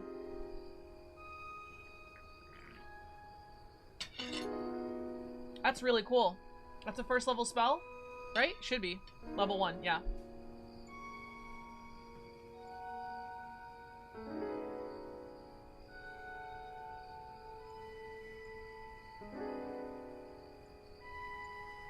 How do I, oh god. Bullhorn. It's because piercing gets deep and goes bad things inside their hits. True. Realistically, that's why humans are also vulnerable to stab versus other types of damage. That's a good way to balance it, I think. I think we had dancing lights. What did we have? We didn't have any... We had no damage cantrips from Bard. That's on purpose. Presto? I think. Wait, shouldn't Mage Hand be in here? I hate it when it goes too deep and it causes damage, yeah. Fatal Trait is straight up bonkers though, hence why firearms are uncommon at base. Gotcha. Always get Presto? Yeah. We didn't get Shield. We got Summon Instruments? And we need one more?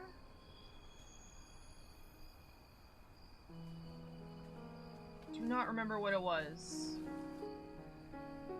Guidance? No. Was it Approximate? Spells are down. It was Approximate!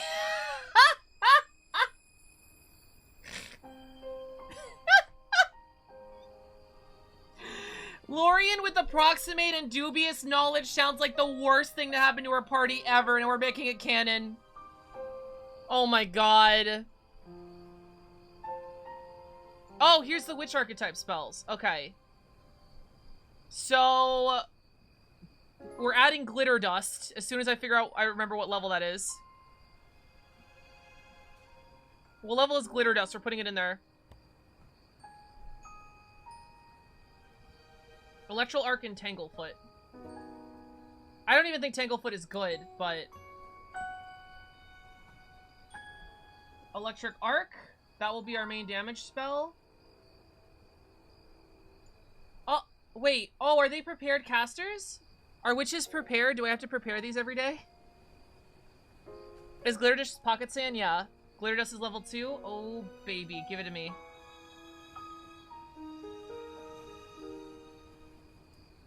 Tanglefoot.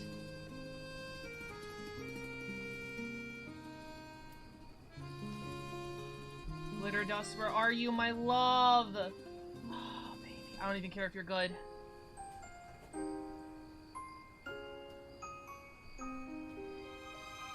I don't know how this is working. I don't know why I can't drag them over.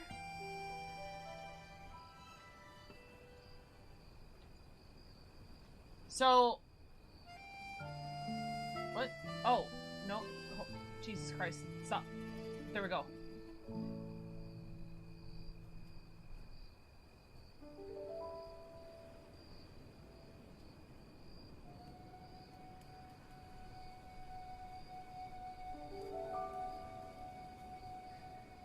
I only have 2. Oh no.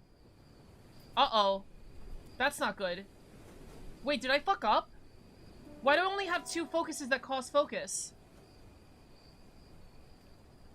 Pocket Sand, it sticks around. Magic has gone too far. I think I might have fucked up the build somewhere.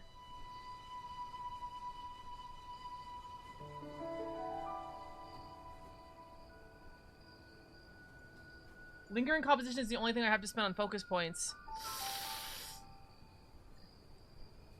Oh, that's nice. There's an 8. Where am I? Oh, Witch. Why is Witch not giving me any spells? I took the...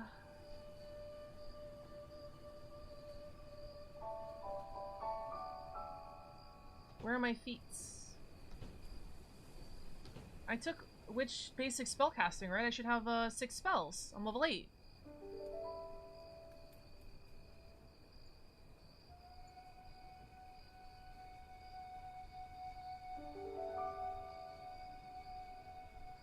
Yeah, basic witch pair spellcasting.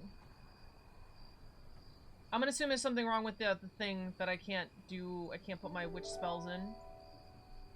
Don't know what's going on there. Oh, what?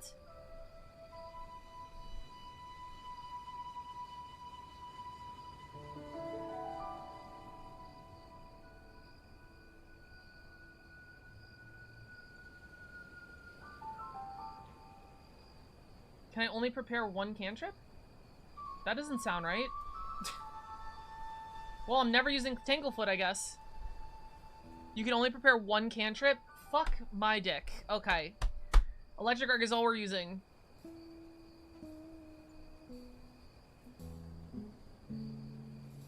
Violently Bedazzled. Yes.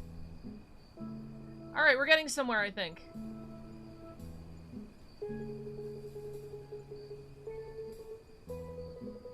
Is this site back up yet? Yes, it is. Dope. All right. So our character is made. We're not gonna look at spells right now. We're gonna try to actually read some rules. Somewhere. Playing the game? Is that where I'm going? Introduction. We read that. We're just reading Bard. We read every single skill in the game. Oh no, we didn't read skills. Okay, actually, never mind. We're going to skills.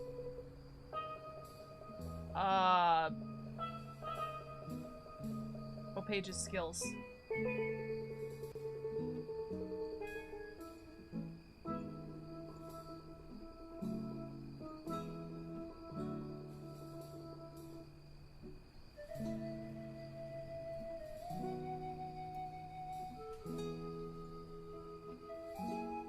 $232. I've loaded these shotgun shells of glitter to violently bedazzle missed targets. Oh yeah, baby. Wizards. Why does that keep happening?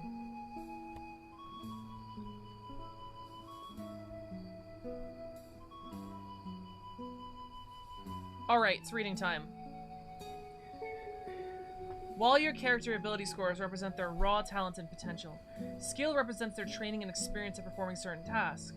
Each skill is keyed to one of your character's ability scores and is used for an array of related talents. Your character's expertise in a skill comes from several sources, including their background and class. In this chapter, you will learn about skills, their scope, and the actions they can be used for. Dope. Character's acumen and skills come from training, from practicing acrobatic trip to studying academic topics, from rehearsing performing arts. When you create your character as they advance in level, you have the flexibility of which skills they become better at when. Some classes depend heavily on certain skills, such as the alchemist's reliance on crafting. But for most classes, you choose whether your skills makes more sense to your character's theme and backstory at level 1. Down to experience to inform. A character gains training at certain skills. At first level, typically 2 skills from their background, a small number of predetermined skills from their class, not the bard, baby, and several skills granted from your class. This training increases your proficiency ranks for those trained. The training increases your proficiency ranks for those skills to train instead of untrained and lets you use more skilled actions. Sometimes you might gain training to stiffen skill from multiple sources, such as your background, gaining training, crafting, training, crafting each time. Yes. Learning all the skill actions can be a bit boring, and honestly, most I use my table. Some are still worth knowing, though. Okay. Well, I mean, reading over them once, I feel like it's a good idea, and then if you ever need to, just go back to it. Key ability.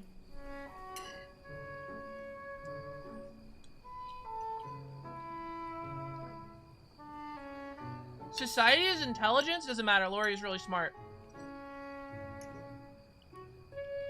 You got fun picking up that pizza?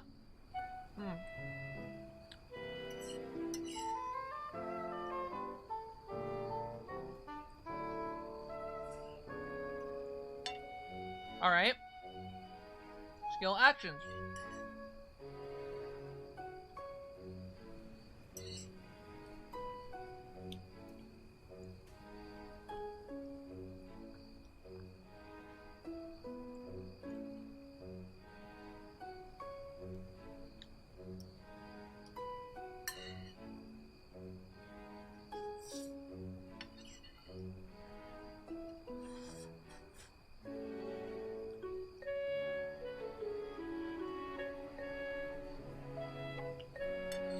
Lori is the smartest X I know. I'm a real smart X.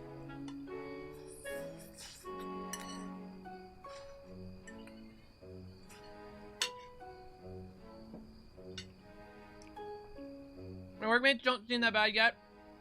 Finished 14 with 1 now is nice. Aw! Playing 14 with 1, that's nice. That's awesome. Look at that. Everything worked out well.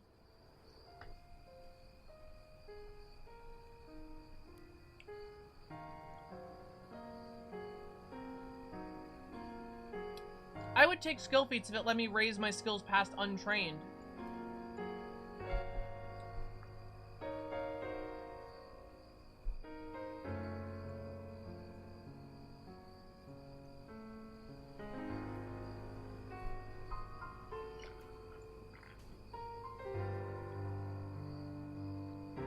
Oh! Oh, that sucks.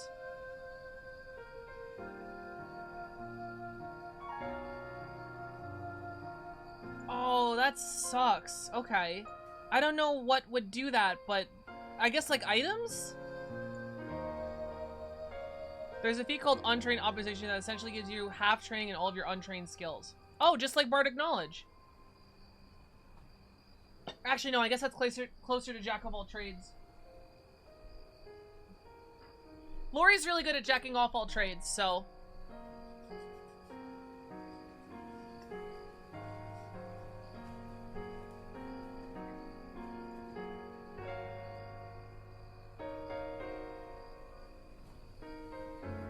Suck.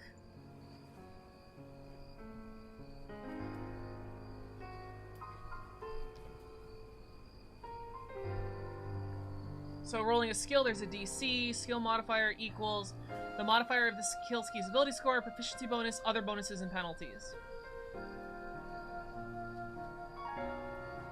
Secret checks. Cackles, and you have covered how crits work in the system? Yes, you have to score over a 10 to get a crit. Over the 10 of the DC, which makes them a lot more consistent and terrifying.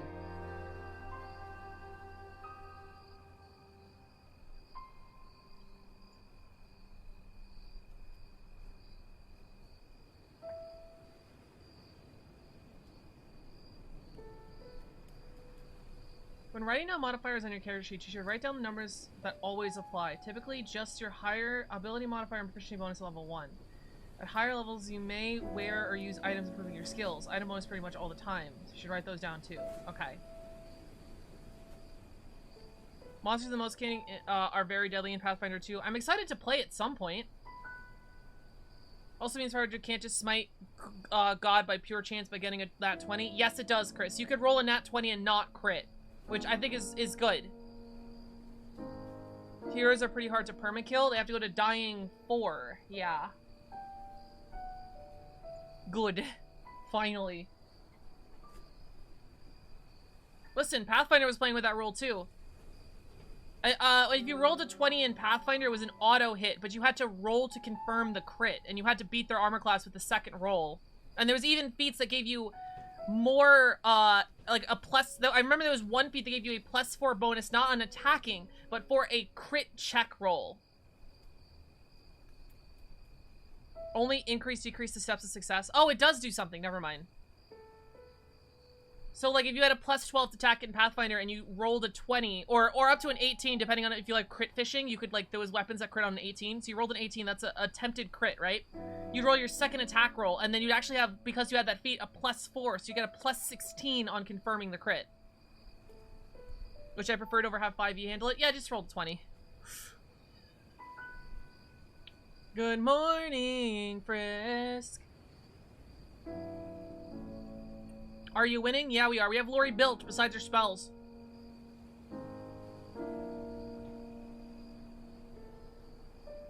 I completely missed the stable. Stable's kind of important.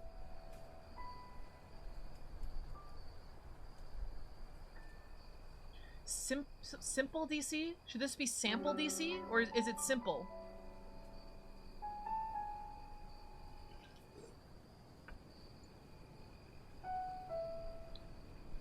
Wait, what?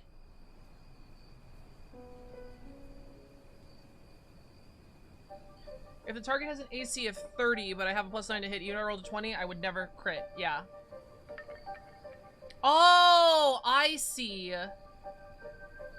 Okay, so it is similar to, it's similar to Pathfinder, but less confusing and less rolling. Statistically, though, it's pretty similar.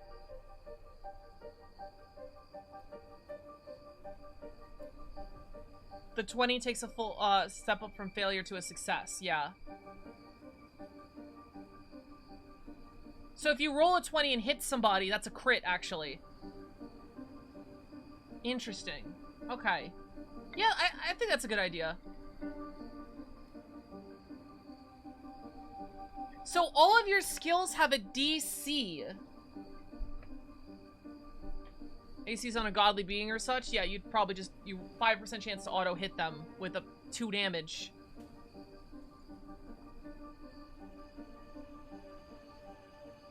So, okay, so if somebody wants to grapple you,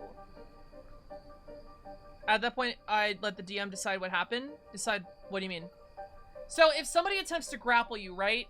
They're rolling athletics. If it's a -10 in the DC, if it's a -10, the DC counts as a fail. Oh, it counts as a crit fail, right? So if you roll a 20 and it's 10 minus the DC, that's a crit fail, and the 20 prevents you, just makes it into a regular fail.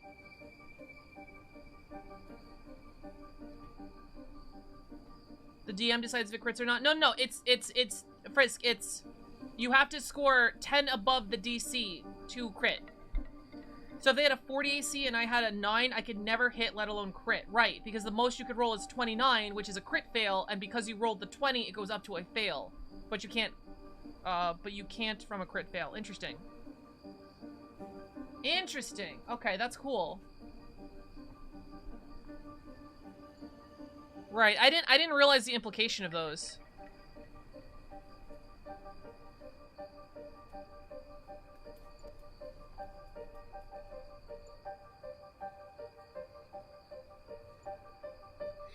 Alright, so, oh, I was going to say, if somebody tried to grapple you, they would take the grapple action, attack action against you, and they would have to roll 10 plus your athletics to get you in a grapple? Is that how that works? Because when someone tries to test your skills, they attempt a check against your skill DC. Yeah, okay.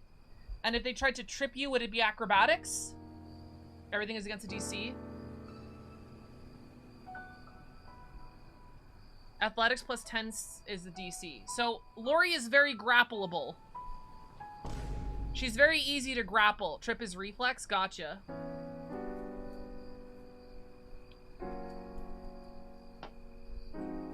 Alright. Some armor employs a penalty in DC. If a creature wearing an armor that imparts a skill penalty. Creature's strength dex. Okay, secret checks. Secret checks is in the skills section. Does that mean secret checks mostly only apply to skills?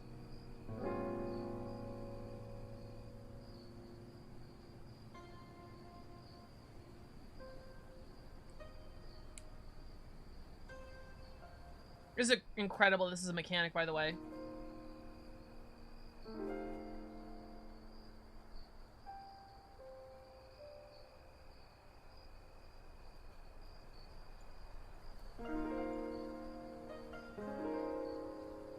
What was the question? Secret checks wasn't in grapples against fortitude DC? Okay, well, one, that doesn't make any fucking sense, but two, I thought it was... Don't you have a skill DC? Wouldn't you have an athletics DC? Why would it go against fortitude when it could go against your athletics DC?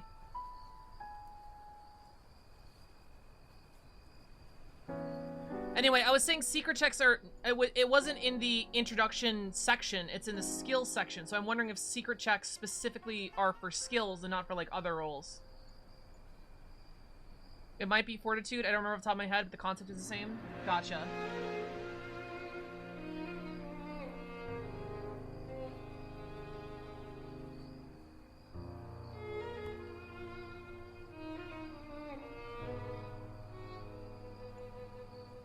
General skills, multiple different skills, like initiative. What program website are you making to make the character? Someone sent it to me, I don't remember what it is. As a GM, I roll, I won't tell you what I rolled. Yeah. What is it to escape the grapple? Okay, so hold on.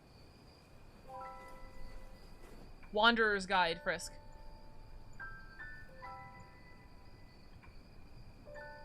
Wanderer's Guide and Path Builder are the two main builders. Yeah, one of those.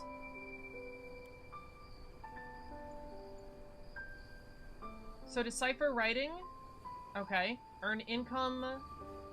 Identify magic. Learn a spell. Recall knowledge. Subsist. Subsist. It's cool. Stuff works in Pathfinder for things at Secret Roll. It's not just a GM power. Yeah, that's why I asked. Because sometimes it has actual effects. Monsters will have a escape DC listed with their grapples. Huh. Decipher writing. Survival little thing. Yeah, it's cool. It's cool. Just subsist. When you encounter particular archaic or esoteric text, GM might require you to decipher the writing before you can understand it. You must do the relevant skill to decipher writing. Arcana is typically used for magic, occultism. Oh, it's the religion or society. So they don't use primal for writing. I guess that makes sense. Decipher writing.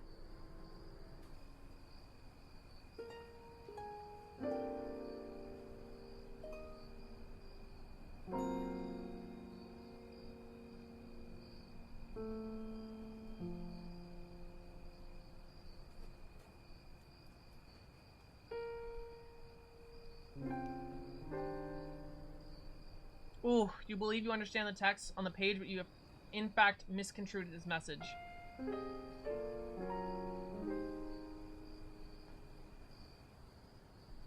Entry level for philosophers treatise? Complex code such as a cipher.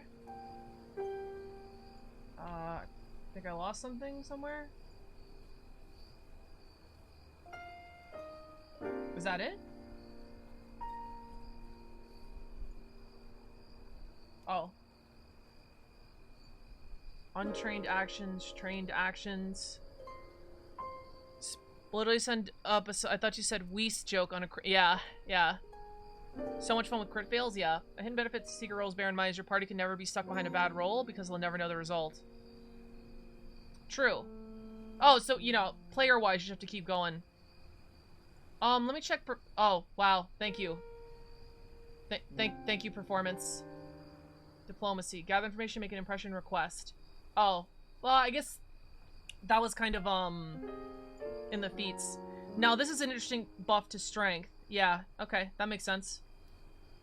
You can disarm with strength. Just made some homemade killer tennies. Awesome, Yona. Yeah, I'm just learning, Pathfinder.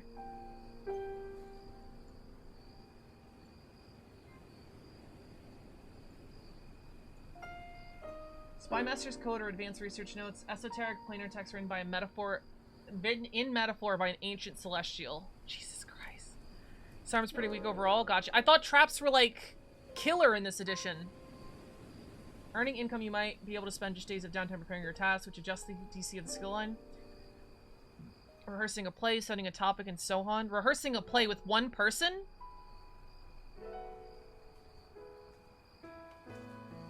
Virtually ever combat skill actions in way, fate, and trip especially.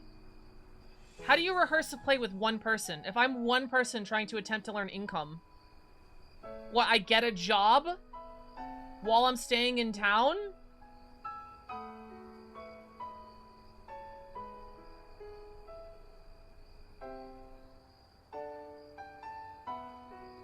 Practice your lines, I guess. Ending or interrupting tasks. When a task is done, you're complete. You can earn income during downtime activity. Yeah, no, I get that. The rehearsing the play bit is my thing. I am one adventurer. I have downtime in a town for like 2 weeks. How am I putting on a whole play in 2 weeks? I love the idea of the game telling you to get a job. How am I a one single adventurer in town for 2 weeks putting on a play? That's where I'm losing it. Like, that's the extra preparation for it.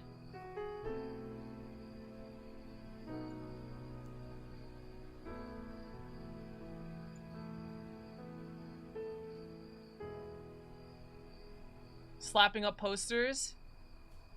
She's just that good. You're really good at making plays. One night only.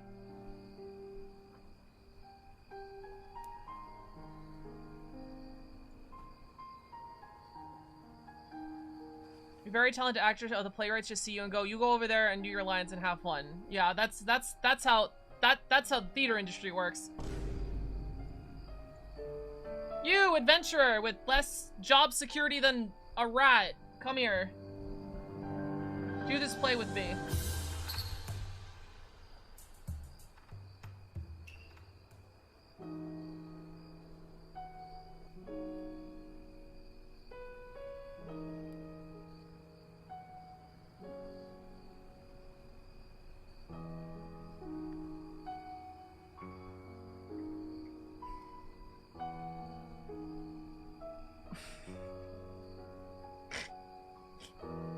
This is funny that it's here. Because I know it's a power fantasy, but realistically, you'd spend all your downtime looking for an acting job, and then when you get an acting job, your party's just like, hey, can we go do an adventure? And you're like, I'm pretty sure that's how it works for Danny DeVito. Yeah, I don't think Danny DeVito is a level 5 adventurer. He has these legendary in performance at least. Throw a kegger party of their cleric, Caden Callan. Love that guy. We spent 2 weeks in game basically doing diary activities. It was the only best RPGs ever. Oh, that's awesome. All that time for clown school wasted.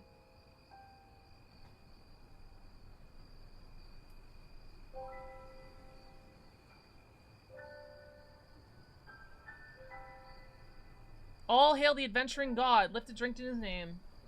Earn income.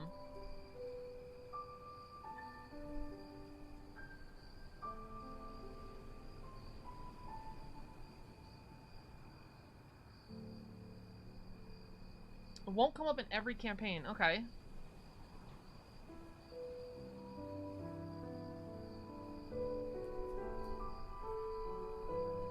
Interesting. Giving a sermon at church would still fall under performance instead of religion. Pathfinder has the best Pantheon if you have me. Pantheon's pretty good. I'm trying to make my own Pantheon that's just as good, but it's hard. I'd rather just lift a drink. I'd rather you just toss me the coin myself.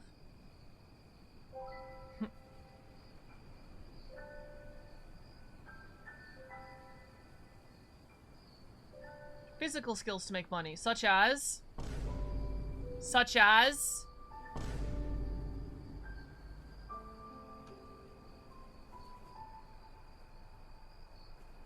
acrobatics to perform a feat at the circus, thievery or pickpockets, using when crafting lore performance, dexterity check. No, I'd be using performance the whole time. Earn income. Oh, Jesus fucking Christ. Okay. Use one of your skills to make money during downtime. The DM assigns you a task level representing the most lucrative job available. You can search low-level tasks, with the DM determining the value you find. Sometimes you can find better work the initial offerings, though. Okay, so let's look at this chart. 20 in crit. So if I'm a trained... task level. Okay, so I pick a... Where's the DC? What's the DC for the task? Because I see the task level. But... what's the DC? Wait, this is exactly the same. Okay, this is a weird chart. It gets... you better you do. So your DC is your task level, basically? So I have to beat a DC 9? That doesn't make any sense. Go back to the page by DC by ranks. Okay. So these are the DC? Jesus Christ. Okay.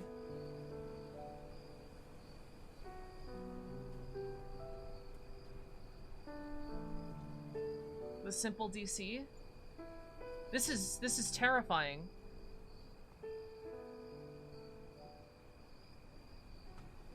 This is terrifying. Task level. I still don't understand the task level.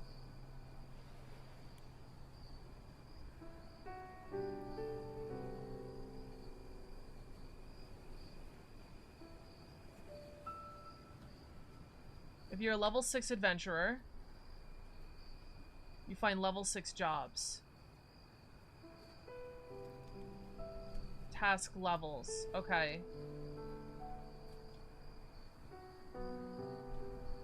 Well, what's a 20 critical success mean then?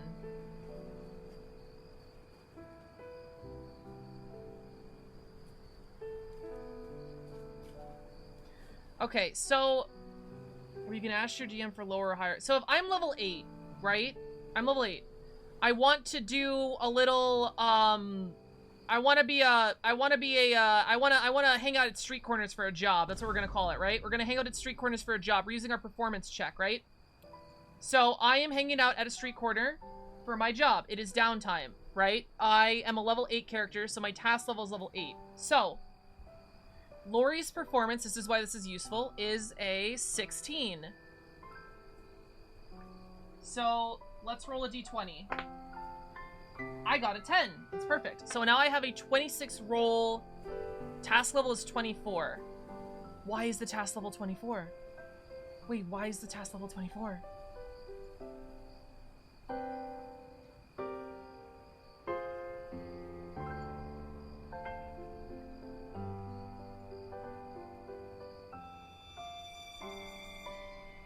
Table 10.5 on page 503. Okay. We were on 234. Let me just.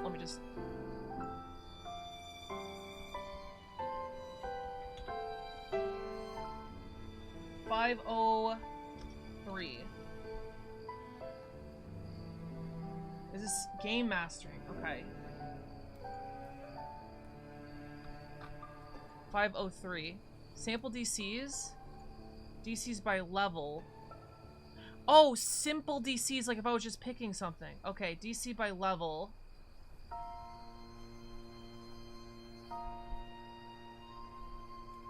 I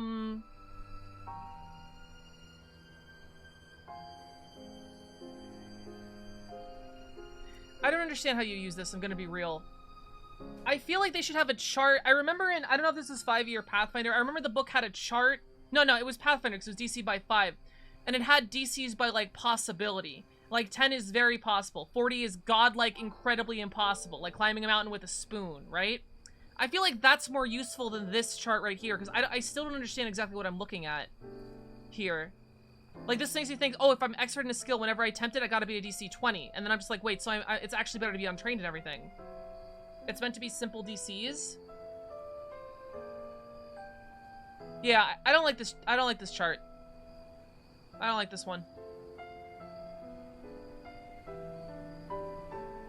That's the thing you got to beat?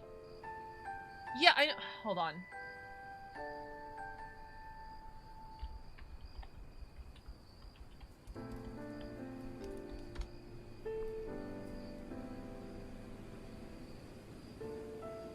Here we go.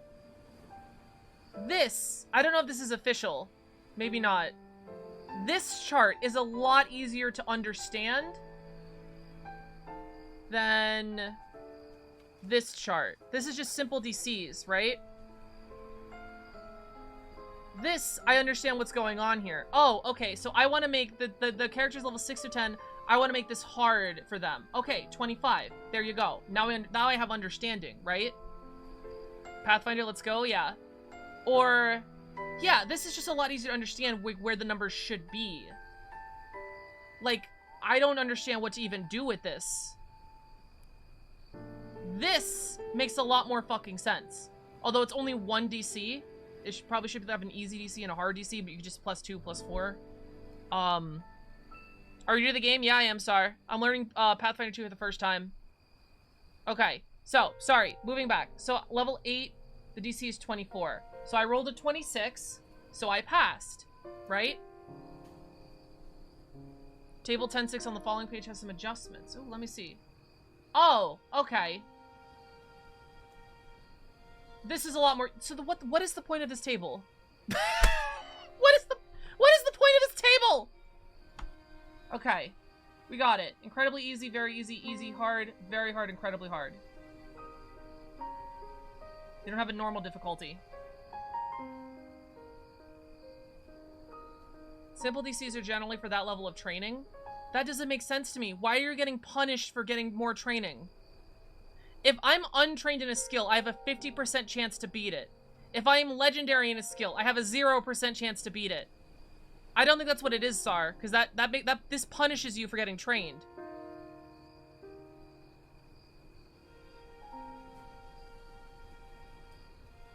It's what you're expected to be able to handle.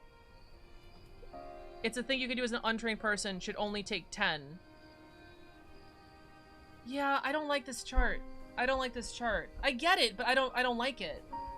That's a confusing chart. So if you check out a master difficulty, if you have 30 more, choose to do it at a lower difficulty. If you aren't trained, your skill would be 0. Yeah. I know that. Bad chart. This is a bad chart. Okay. This, that's a good chart. These are good charts. 234.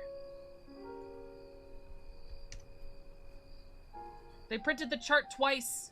The chart's printed twice. Okay. We're actually not on this page. We're on this page. So, income earned task level. It was an 8th level task, and I...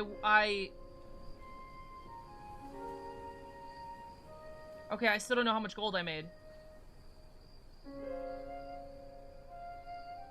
I had 1 success. So, expert? Because I'm an expert in the skill?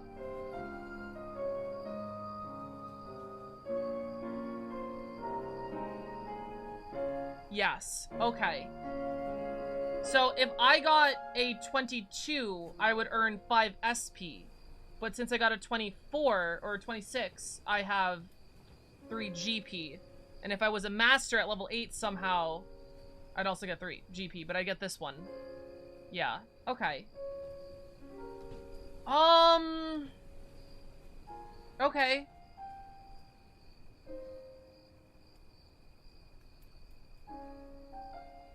The task is level 8, not the character. So, I can attempt any of these tasks. I can get a job at any level. Is what you're saying. At level 1, I can try to be a level 20 Shakespearean performer. Okay, strictly speaking, yes. So then, if I attempted a level 10 job, what would the DC be? It would be...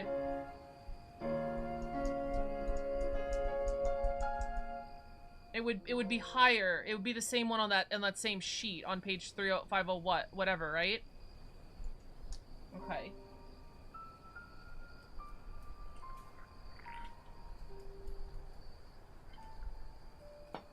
Okay. Rather than minimum, so the DC is more of a way to see how well you did rather than what expected. I feel like that's what most DMs do. But this is rules for that. I mean, again, the fact that they have such strict rules about money makes me think they have a balanced economy. Let's see how well that works. Okay. We spent 20 minutes on the earn income page. Dope. Oh, I need to... it was interrupting the sentence, right? Hold on. Earn income... Sometimes you can attempt to find better work than initial offerings. This is also... I feel like this is more work from a DM's perspective, because how the fuck do you know how hard a job is? How do you know what, like, a level 0 acting job is versus a level 13 acting job? You know what I mean?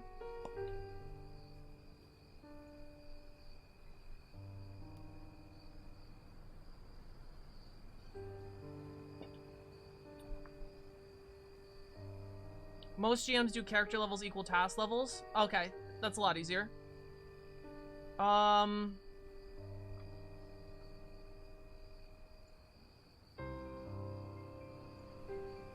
Take time is required. The diplomacy skill to gather information, doing some research or socializing. When you take on a job, the GM secretly sets the DC of the skill check. After your first day at work, you roll to determine your earnings. You gain an amount of income based on the results, the task level, and your proficiency rank. Level 0 acting job. Send the adventurers to help a children's play. You can continue working at the task subsequent days without needing to roll again. For each day you spent after the first, you earn the same amount as the first day up until the task's completion. Wow, so you don't even know if you're doing a good job. Unless you memorize the table, you don't even know if you did a good job. Interesting. I hate that. I hate it! That's so... The idea of going to a play and working at a job without knowing if you're doing a good job, of getting up every single day to go to the same job, getting the same amount of money, not knowing that you're horrible and that people hate you. That's awful. Anyway. No really deal will tell you the DC, so you roll so you know if you can crit or not. Well, it's a secret roll, so they could just roll. Sums up my whole time working as a line cook. Sounds like I was a store manager. Girls, you continue blah blah blah. How long you work at a task. Most takes a week or 3, though some can take several months or even years. I'm gonna take years off of complaining to finish my college degree. That's not a job though, that's... you pay for that. If it's a secret roll you don't roll, the GM does? Yeah. Clearly says, you do outstanding work. Gain the amount of currency listed for the task level +1 and your proficiency rank. That's cool. So, yeah, do the competent work, gain the amount of currency listed for the task level and your proficiency rank.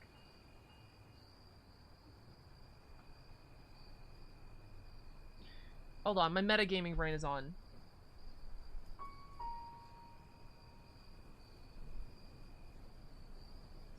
If you crit your job,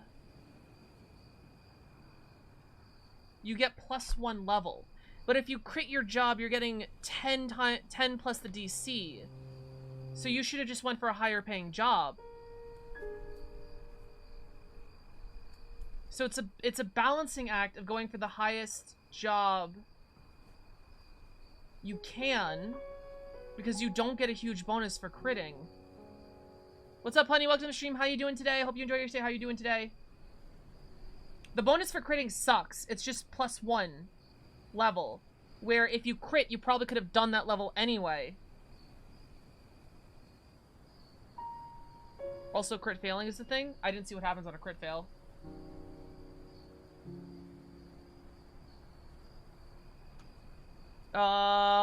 Gain the amount of currency listed for your proficiency rank. You do shoddy work, get paid the bare minimum for your time. Gain the amount of currency listed in the failure column. The GM will likely reduce this for how long you continue the class. Reduce how long. Oh.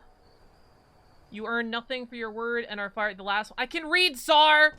You earn nothing for your work and are fired immediately. You cannot continue the task. Your reputation suffers. Potentially make it difficult to find. Ooh. I hate how good the system is designed. I hate how good that is. Risk versus reward. I hate that. Okay. That's annoying. That's annoying that they purposely limited how good a critical success is to, like, highlight the risk versus reward factor. Because task +1 is not the same vibe as doubling your damage. Like, this is a weak critical success. On purpose, so you don't pick a level 0 job. Consequences in my tabletop game? Yeah. Sample income ass. These examples use the alcohol lore to work in a bar or the legal warrant. Oh, okay. Are these the same people? Bartend. Do local research. Trained. Expert. Curate drink selection. Present minor court cases. Master. Run a large brewery. Present important... Okay, but that's not... Okay. In Hell's Courts? Okay, I'm a little confused. Running a large brewery is not something you can do in a month between adventures. Right? That's a little weird. Running a large... What, is the owner, like, on vacation? How are you running a large brewery for just a month? Or running an international brewing franchise for just a month and then you're going back to your adventure? That's a little weird, right? I don't know.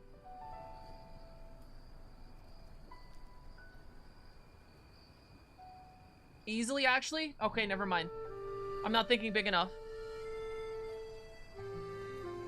Using crafting, you can work at producing common items in the marketplace. Oh, it's just like an MMO. It's usually easy to find work making basic items whose level is 1 or 2 below your settlement's level. Settlements have levels? Settlements have levels?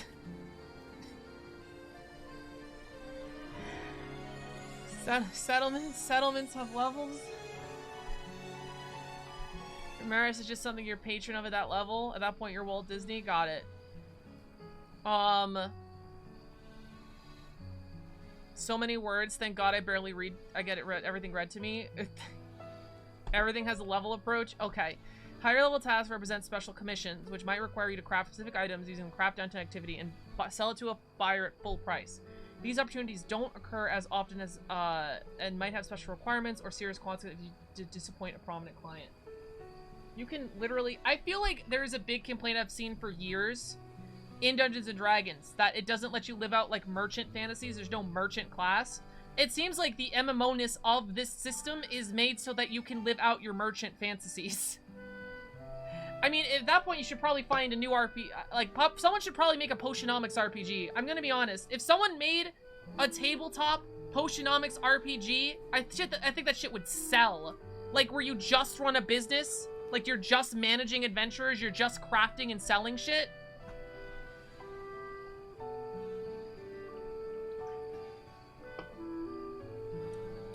I feel like it's still like hotcakes if it doesn't already exist. Didn't 5e for something like that? I don't think so. Gold isn't real in 5e. Gold is not real in 5th edition. It doesn't exist. How many campaigns of having like fucking billions of being a merchant sucks? It's a power fantasy, honey. Being an adventure. You don't think being an adventurer sucks? Being left out in the forest in the rain, having to fight for your life for supposed treasure, grave digging, a tomb that's empty. Being an adventurer sucks. It's the power fantasy. Acquisitions Incorporated, that's also not real, I don't think. They worked hard to make an economy, it makes some sort of sense, yeah. My fantasy is being able to pay rent without getting stabbed by a goblin. Exactly! You think an adventurer would just be like, damn, I wish I could make it a living just at my house all day. I love being an adventurer and not being able to go to sleep at night because stuff is going to kill me. Yeah, sleeping in the middle of the fucking woods with just noises to accompany you, nervous, anything could come out of there and stab you. I don't want to have to worry about my inventory and perishable dates. Fair.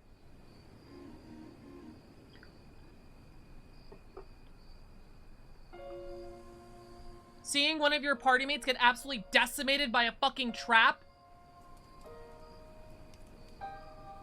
Shit, I gotta piss. I hope nothing kills me while I'm not looking. Yeah. I hope a fucking dragon bear doesn't rampage through the woods while I'm sleeping. Anyway. I've returned with pizza. Awesome, we're talking about how shitty it is to be an adventurer. Some of the more unpleasant deaths, yeah.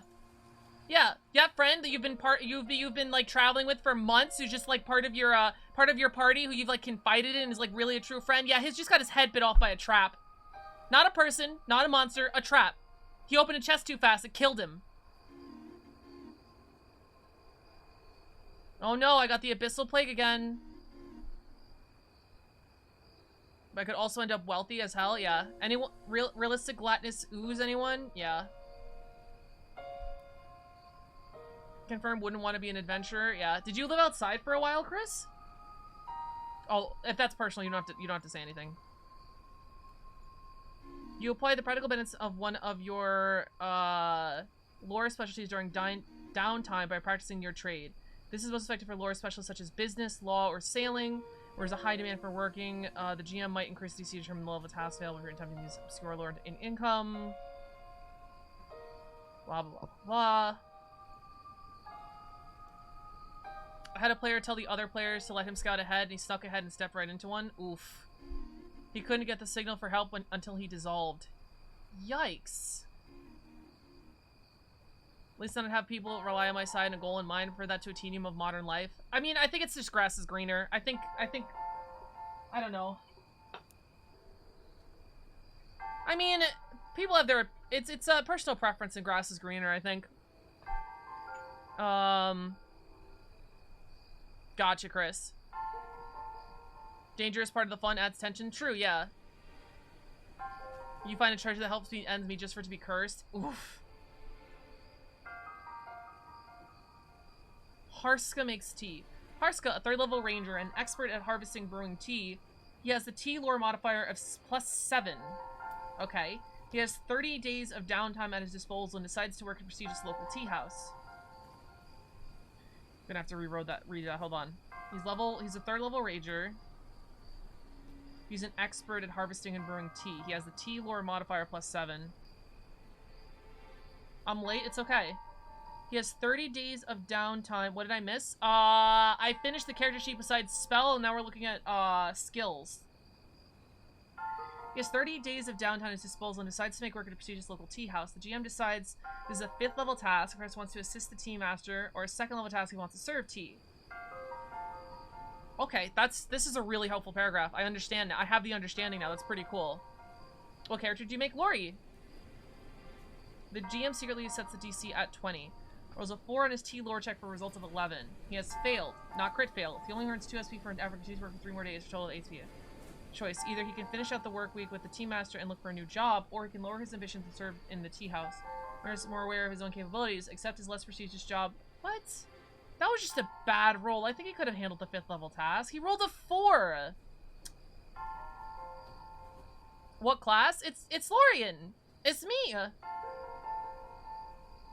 He moves to a new job and attempts to do he rolling a 19. He gets a result of 26, a critical success. He earns 5 SP per day. Like a success at 3rd level task. Right, because it's +1. High enough that Harks can now work there for a remainder of his downtime, so he chooses a total of 26 days. Jesus Christ. He worked a whole month and he got 13 gold. Okay, yeah, no, I understand. You should be an adventurer. Never mind. Never mind. I'm new here. I'm assume Bard. Yeah, baby. Yeah, why'd you assume Bard? Is it all the sex jokes? See your roll, you don't know what you rolled? Yeah, I know, but... I don't know. What's his name? Harsh is like beating the shit out of himself because he rolled a 4. Like, I don't know. I guess that's realistic. Sometimes you don't even realize you rolled a 4 in real life. And you're just like, damn, I suck at shit. You don't realize that you just rolled a 4. Tomorrow you're gonna roll a 15. Everything's fine. I read the About Me. Does it say Bard in there? Hilarious. How much would a peasant make?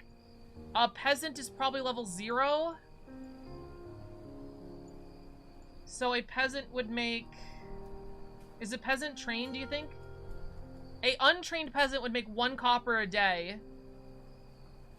A trained peasant would make... Oh no, you have to be trained. Yeah, so a peasant who's good at his job would make 5 CP a day. A peasant who sucks at his job makes 1 CP a day. Yeah, I'd be an adventurer too.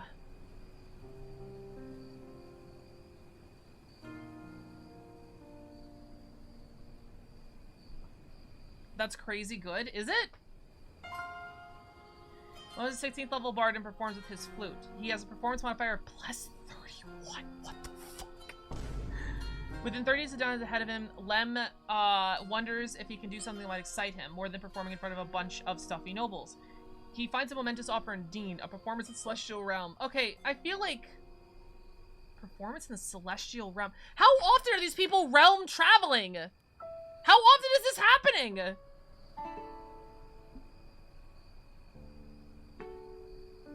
Is crazy good at consistently being only able to subsist? Gotcha. That's crazy. Okay. Pathfinder, baby.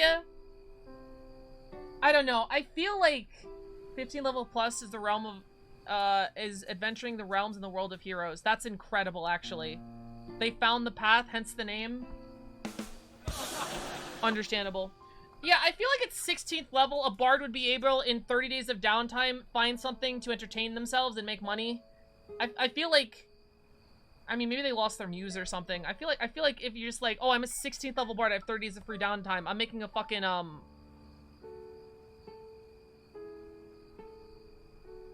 In retrospect, never mind. I take it back. Heralds of the Gods are all level 15. I think way bigger.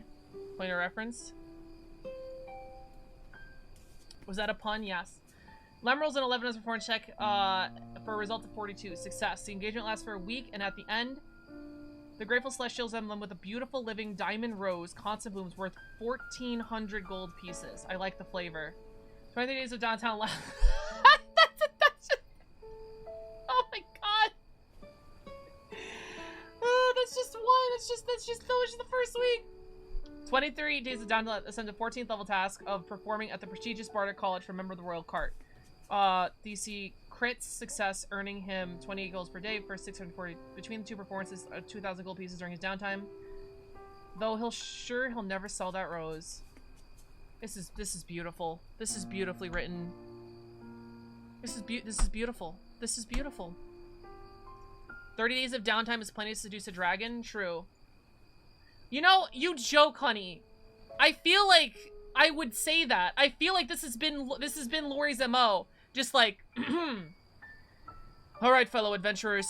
The Red Legion is going to take a break in this town for 30 days. Do what you need to. Getting gold, of course, would help us, or if you need to fulfill your own machinations. All right. Sorcerer, you're going to try to encompass magic to learn more spells. Smart. Okay.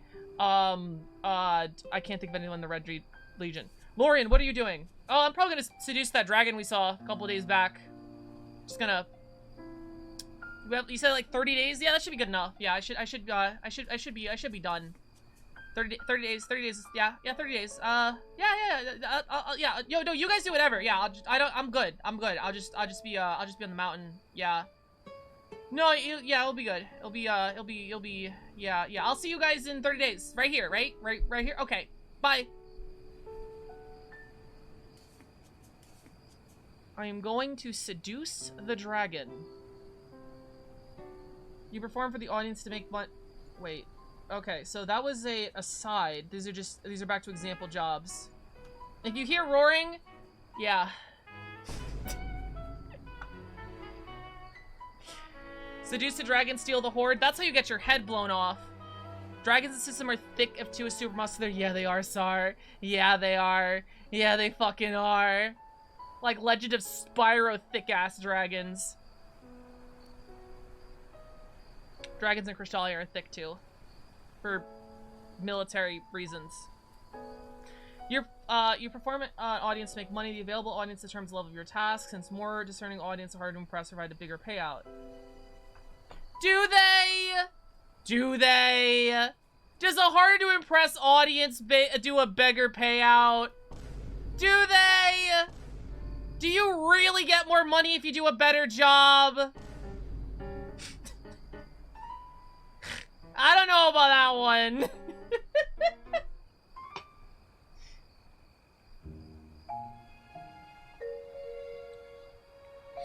Imagine Bimbo Lori with a sugar daddy dragon.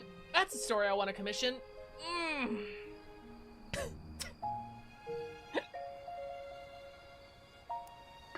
Jesus Christ.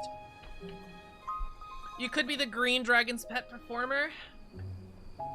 Ugh. Oh, the green dragons are into pet play? Is that canon?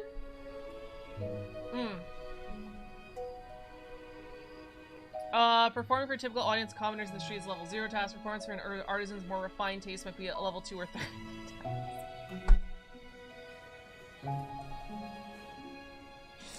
I don't know why the idea of commoners being a level 0 task. I'm just imagining Lori on a stage with like a little light doing like shadow puppets and these horrible depictions of like European peasants are just like, oh, here's my money. What?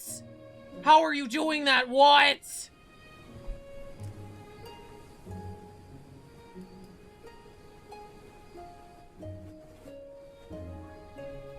I don't know. Shadow magic. Burn the witch, shadow magic. I feel like... Am I just like close to this? I mean, this is fairly accurate, I guess. Yeah, you make... I mean, I guess the fact that you're level 1 or 2 is automatically selling is a little unrealistic, especially if the market is flooded, right? But if you're commissioned for a certain task, this is somewhat realistic. Practicing a lore... I mean, practicing a trade... The problem with practicing a trade unrealistic about this is that you get a job. That there's just so much demand that you just get a job. There's no, like, waiting. Pairs if she doesn't take our souls. True. But, like, I feel like this is... I don't know if I agree with the wording on this one. It's just... I mean, it makes sense for the game. And it's the power fantasy, but realistically... You know... I feel like there's more of a taste thing going on. Because a performance is not... One performance is good, another performance is bad. One performance works for peasants, one performance works for nobles, you know? People like different things. If I'm doing, like... I don't know... sonnets for peasants, I don't think they're gonna like that, but if I do fart jokes for nobles, I don't think they're gonna like that.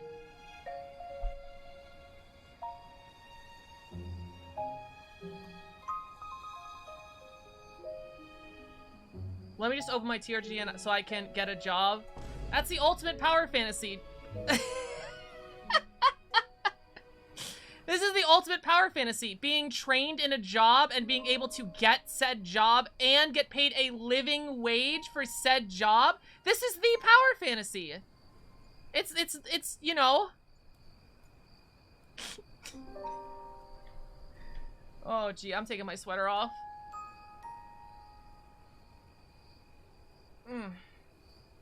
Can you transfer the experience from TTRPG to IRL? I mean, yeah, I mean, probably not law experience. Can I put this on my resume? I was actually Asmodeus' personal lawyer for the better part of 6 months. Or to do it in the middle, she's known for, in 4 languages for being famous farter for nobles.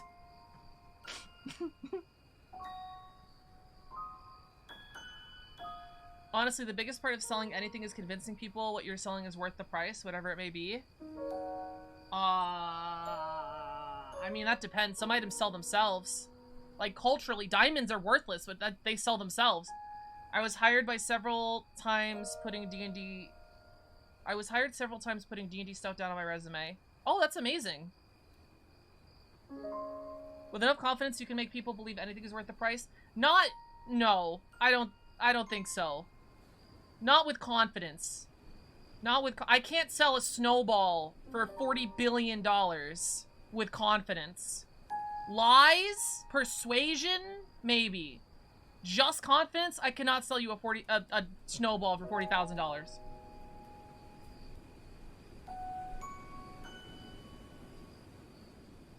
I DM'd you the wiki page on the farter guy. Thank you, honey. Thank you. Thank you. Thank you for Roland the farter. Thank you. Thank you, Oh, we have a word for this. Wow.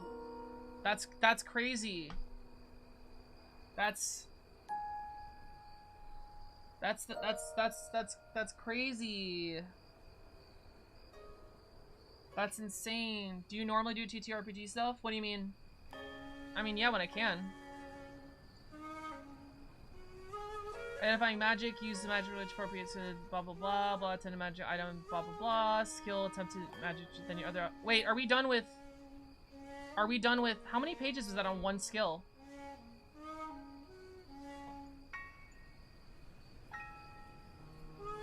Two pages on one skill. Okay, well, a little bit here. Alright, not that bad.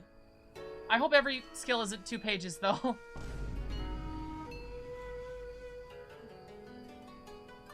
I'm sorry I share terrible things with you. It's alright. It's okay. There's feet pics on Fansly. It's okay.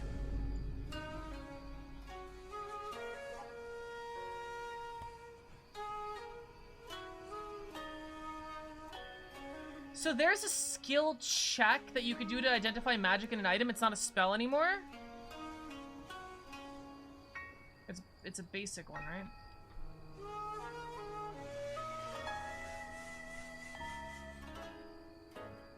Identify magic. Wow. Hold on.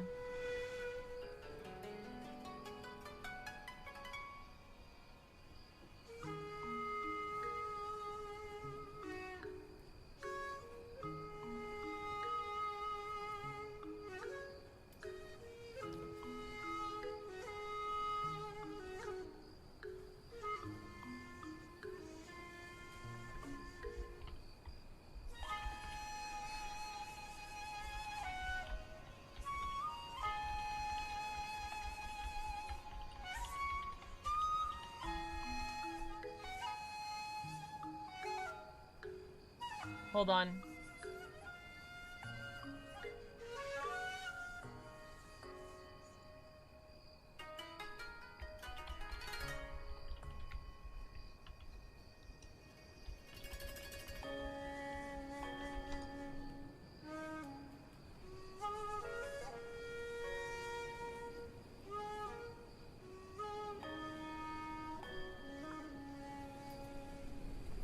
You get -10, it's a secret roll. Oh, wait, what? I didn't see that.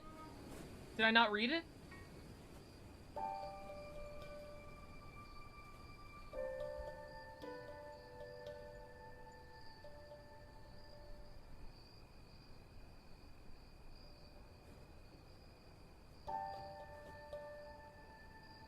Oh, for crit fails, I mean. Oh, okay. As in you don't know the DC, so you don't know if you crit fail.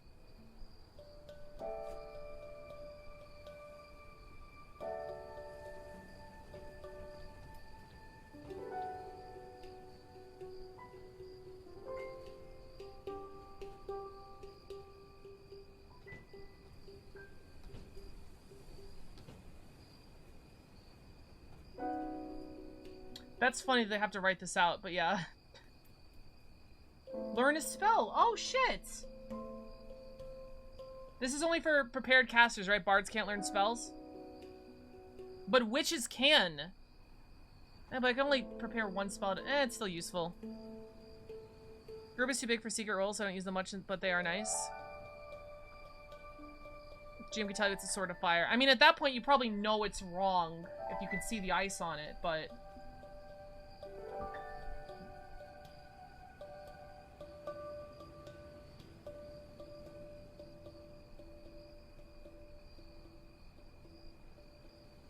Since how visible the effect is? True, true, true. True, if it's not visual effect at all.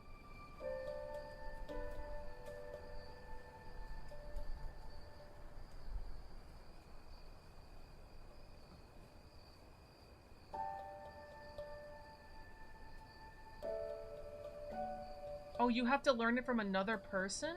Or have the magical writing in your possession? Okay. So you can teach each other spells. That's kind of sexy. That's kind of intimate, right? It's kind of like... That's kind of like sexy. Like, you know, you're spending a whole bunch of hours with someone just like teaching each other spells, just like how intimate with like the somatic and verbal components. That's kind of hot. That's really hot. Teach me how to cast Seduce Dragon. Getting warm in here anyway, right? Right? I mean, that's how they wrote it. A non-common spell gives you your bard the ability to now pick up that spell on level when you swap an old for a new one? Wait, what? Is that true? Are limbs being guided? Yeah, that's what I'm saying. Like, imagine them just, like, behind you, moving their arms with yours to make sure you get the casting of the spell right. Do you want to bang your magic tutor? No. I don't learn magic. It just comes to me.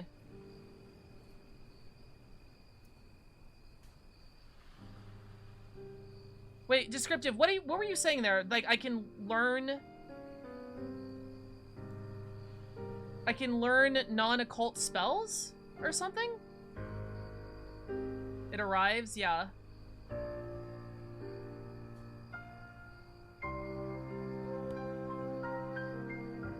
Wait a minute. Wait. If you were a cleric with a bard multi-class archetype, you couldn't use a religion to add an occult spell to your bardic spell repertoire.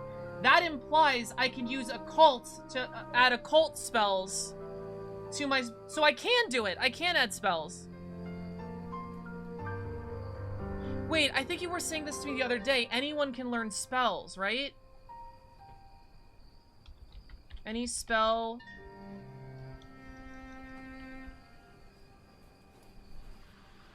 You can't increase the size of your repertoire. Wait, I don't understand. How does that work then? What is the point?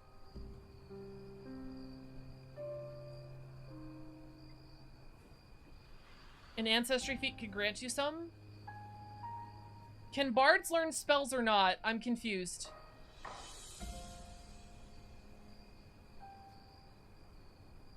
You're a Pokemon? Am I a Pokemon?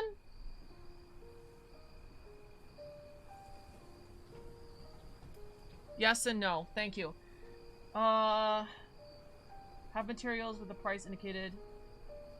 Attempt a skill check for the skill corresponding to your tradition. Uncommon or rare spells of higher DCs. I got you, girl. Thank you.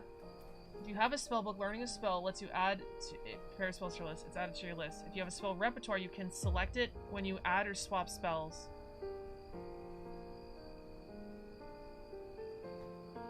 I'm sorry. You can already do that. Every time you level up, you can do that. I'm so confused.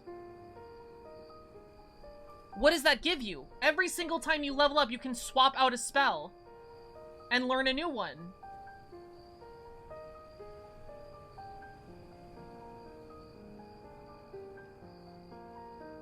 Not all spells are available. Oh, you could do it with rare spells. Okay. Okay. Okay. I think that's worth writing down. Some spells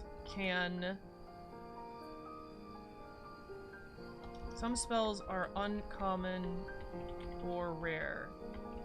and must be taught to be taken. So a bard who can't add spells to their repertoire. Is repertoire just the name for spell list, or is that for spontaneous casters only? What does repertoire mean? Repertoire.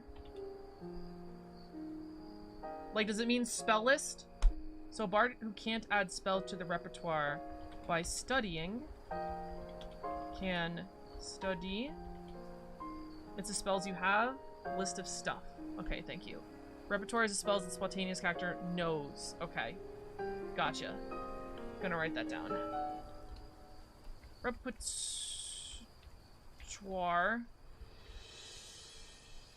Repertoire.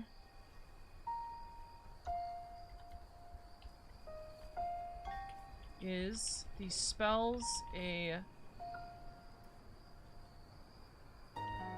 spontaneous caster knows. So, some spells are uncommon or rare must be taught to be taken. So a bard who can't add spells to the repertoire can study a rare spell to unlock the option to take it or replace another spell for it when they would next be able to. Spells and rituals are a thing. We're not gonna get to rituals yet, okay? One thing at a time. Oh boy.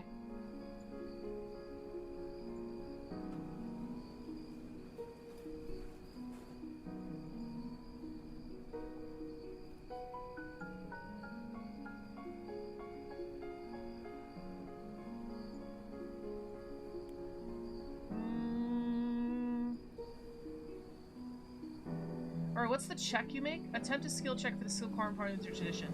So, to learn a rare bard spell, I would need to make an occult check, which I'm not good at, but that makes sense because Lori would not be good at it.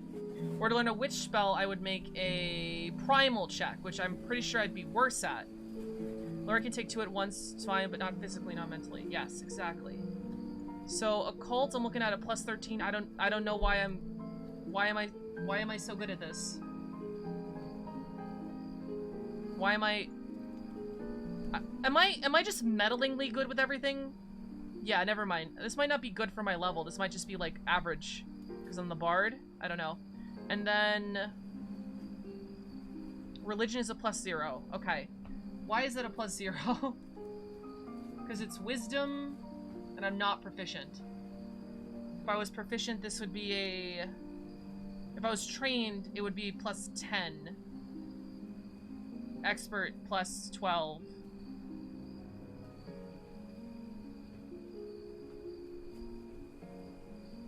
Right? Because I'm level 8. Wait, why is this? Oh, because, yeah, ability modifier. Right, yeah, okay. Dope. Alright. Slowly getting it. So, I'm actually okay with learning occult spells, not primal spells. Oh, wait. Religion's not primal. Religion is divine.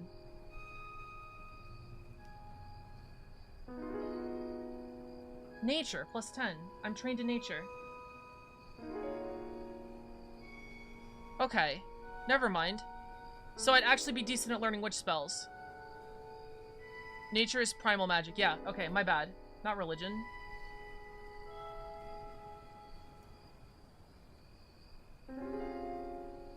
You expend the materials learned by the spell. You fail to learn the spell, but can try again after gain a level. Oh, Jesus Christ. So you can only try a spell once per level. The same spell. Can you try a different spell? Learning a spell. Price. Okay. Doesn't seem too bad. Recall knowledge.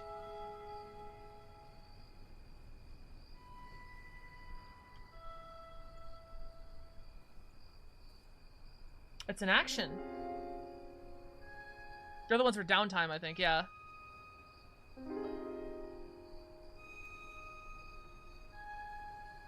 Here comes the recall knowledge. If you want to learn the same spell multiple times in a level, you have to take this feat magical shorthand. Right. I don't think so. Lori's not a spell learner. She doesn't learn things.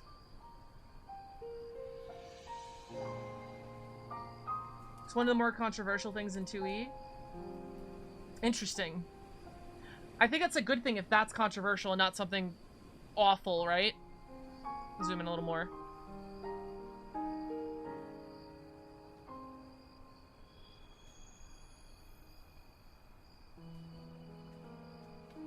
It's a wonky system, but it's not bad. I'm loving it so far. I don't have many complaints.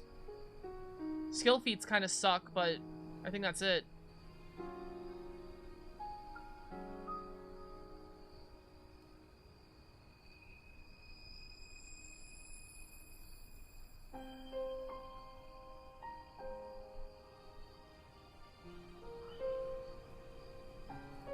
Arcane theories, magical traditions, Krauten, arcane plans, alchemical reactions, creature items, value, engineering, lore, anything acting related, medicine, nature, occultism, religion, society. So, Lori's unintentionally very fucking smart. Lori knows a lot of things about things. Like, with that one action, I can figure out a lot of shit.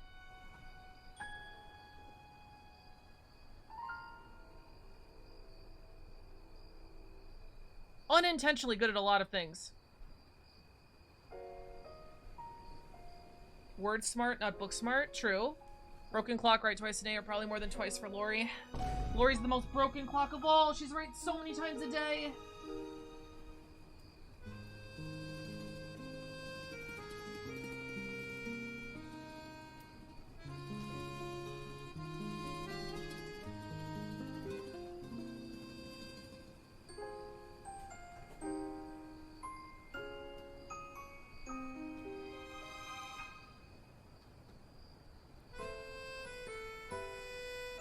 Technically, if a clock spun backwards, it'd be right lots of times a day. But what about big thighs? What about big thighs? High bonus that's only trained proficient doesn't have smart unless you choose to roleplay to smart. Doesn't have to be smart. Yeah, that's right. I really like the idea of bardic knowledge in fucking Pathfinder. I forgot exactly what it did, but all the knowledge skills, you have a bonus to them as a bard. And the idea was that you listen and you tell stories from all across the place and you can suddenly have weird knowledge from places. And I feel like that's like a very realistic thing. Like, I'm trying to think of something I know off the top of my head. I know how to say the word Ouroboros because of Resident Evil 5. Off the top of my head.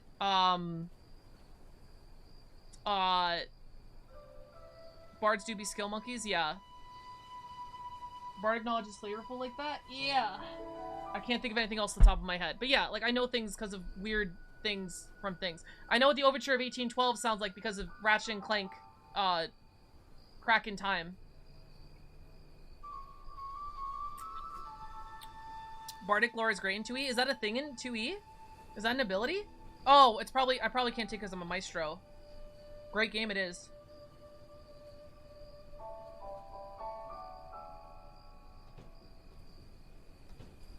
Knowledge local, look at it. Knowledge local. It's right there.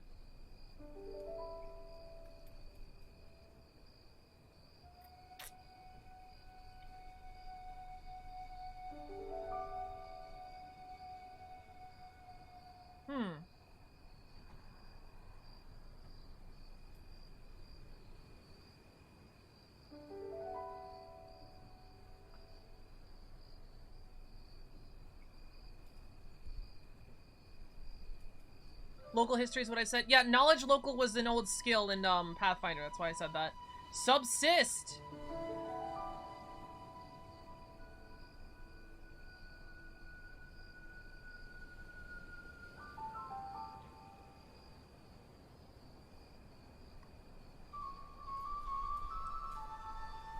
You might need a minimum proficiency rank to subsist in a strange environment.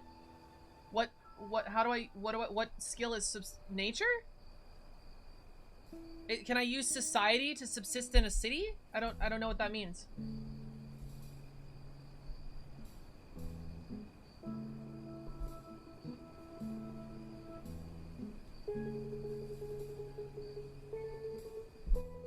Hey girl, you trying to subsist respectfully?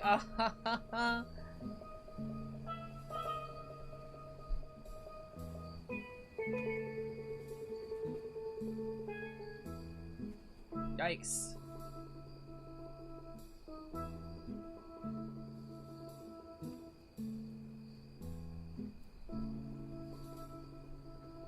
Where poorhouses are, who would give you alms? Gotcha.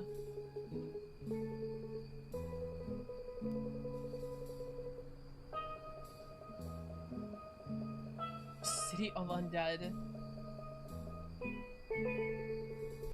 Following entries describe the skills in the game. The heading for each provides a skill name, which the key ability in parentheses. A brief description of the skill is followed by a list of actions you can use if you're untrained in that skill. And then the actions you can perform if you are trained in that skill. Some actions list simple tasks for each rank to give you a better sense of what you can accomplish as your proficiency increases. As the actions of skills aren't comprehensive.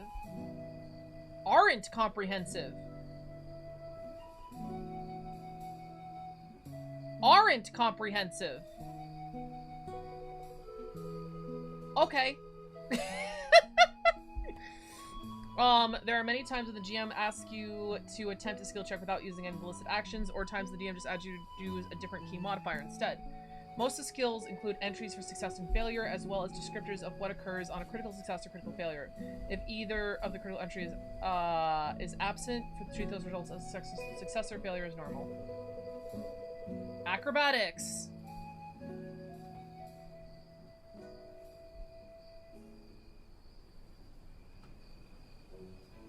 What? When you use the escape action, you can use acrobatics mod instead of your unnamed attack modifier? Okay. Acrobatics is a plus 12. My unarmed attack is a...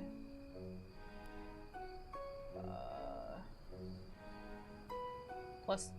They're equal. They're... Oh, because they both use the same modifier, dexterity, right? And they're both trained. Where's this music from? Legend? Breath of the Wild. CRB doesn't comprehensively describe the lore abilities to drag it from craft food. Yeah, no, I get it. It's just funny. There's like 50 skills in the, and 50 actions in the game, and it's just like the actions are not comprehensive.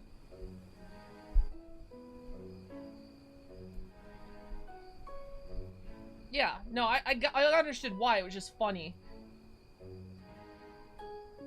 Balance.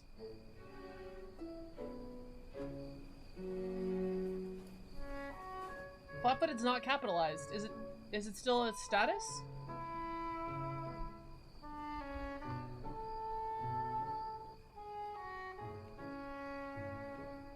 Scrunkly 640-page book, yeah. Actionless? Shit's a novel, I'm not. You're distracted, otherwise unable to focus your attention. You take a -2 bonus to AC. Love it. Some effects if you flat-footed condition only apply to certain creature against others, especially conditions can make you universally flat-footed against everything. If the rule doesn't specify a condition applies to it applies to all of them. For example, many effects simply say the target is flat-footed. Just -2 to AC? Alright. Works.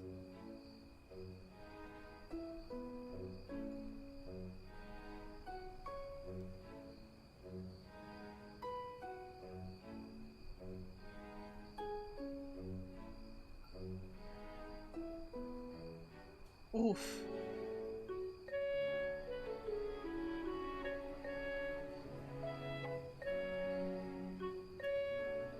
Razor's Edge. Little Raptor, thank you so much for following. Welcome to the Import. I hope you enjoy your stay. How you doing today?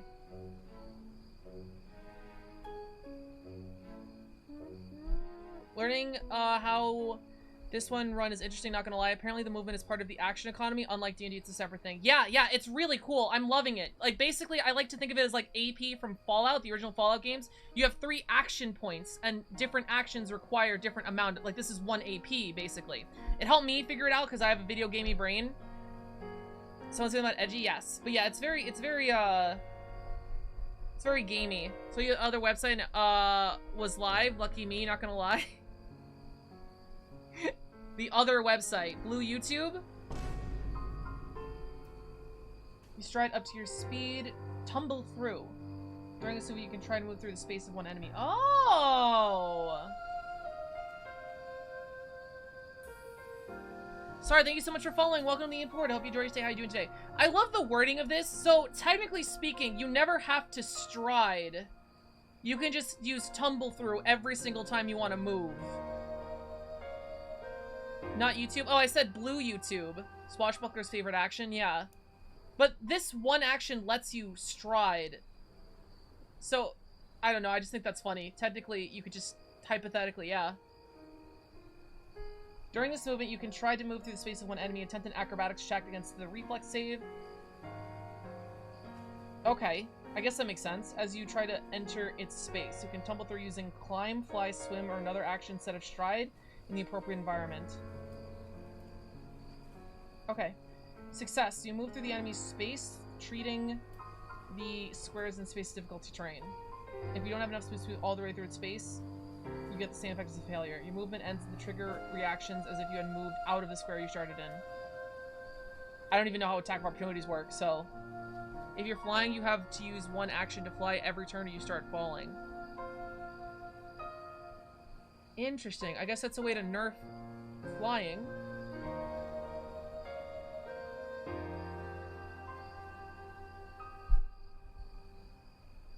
Actually, that would make this game easier to think of the game mechanics. So, Lily Raptor, are you another refugee from 5e? Do you know how to play this game? You can try a difficult maneuver while flying. Attempt an acrobatics check. The DM determines what maneuvers are possible, but they rarely allow you to move further than your own fly speed. You succeed, you fail.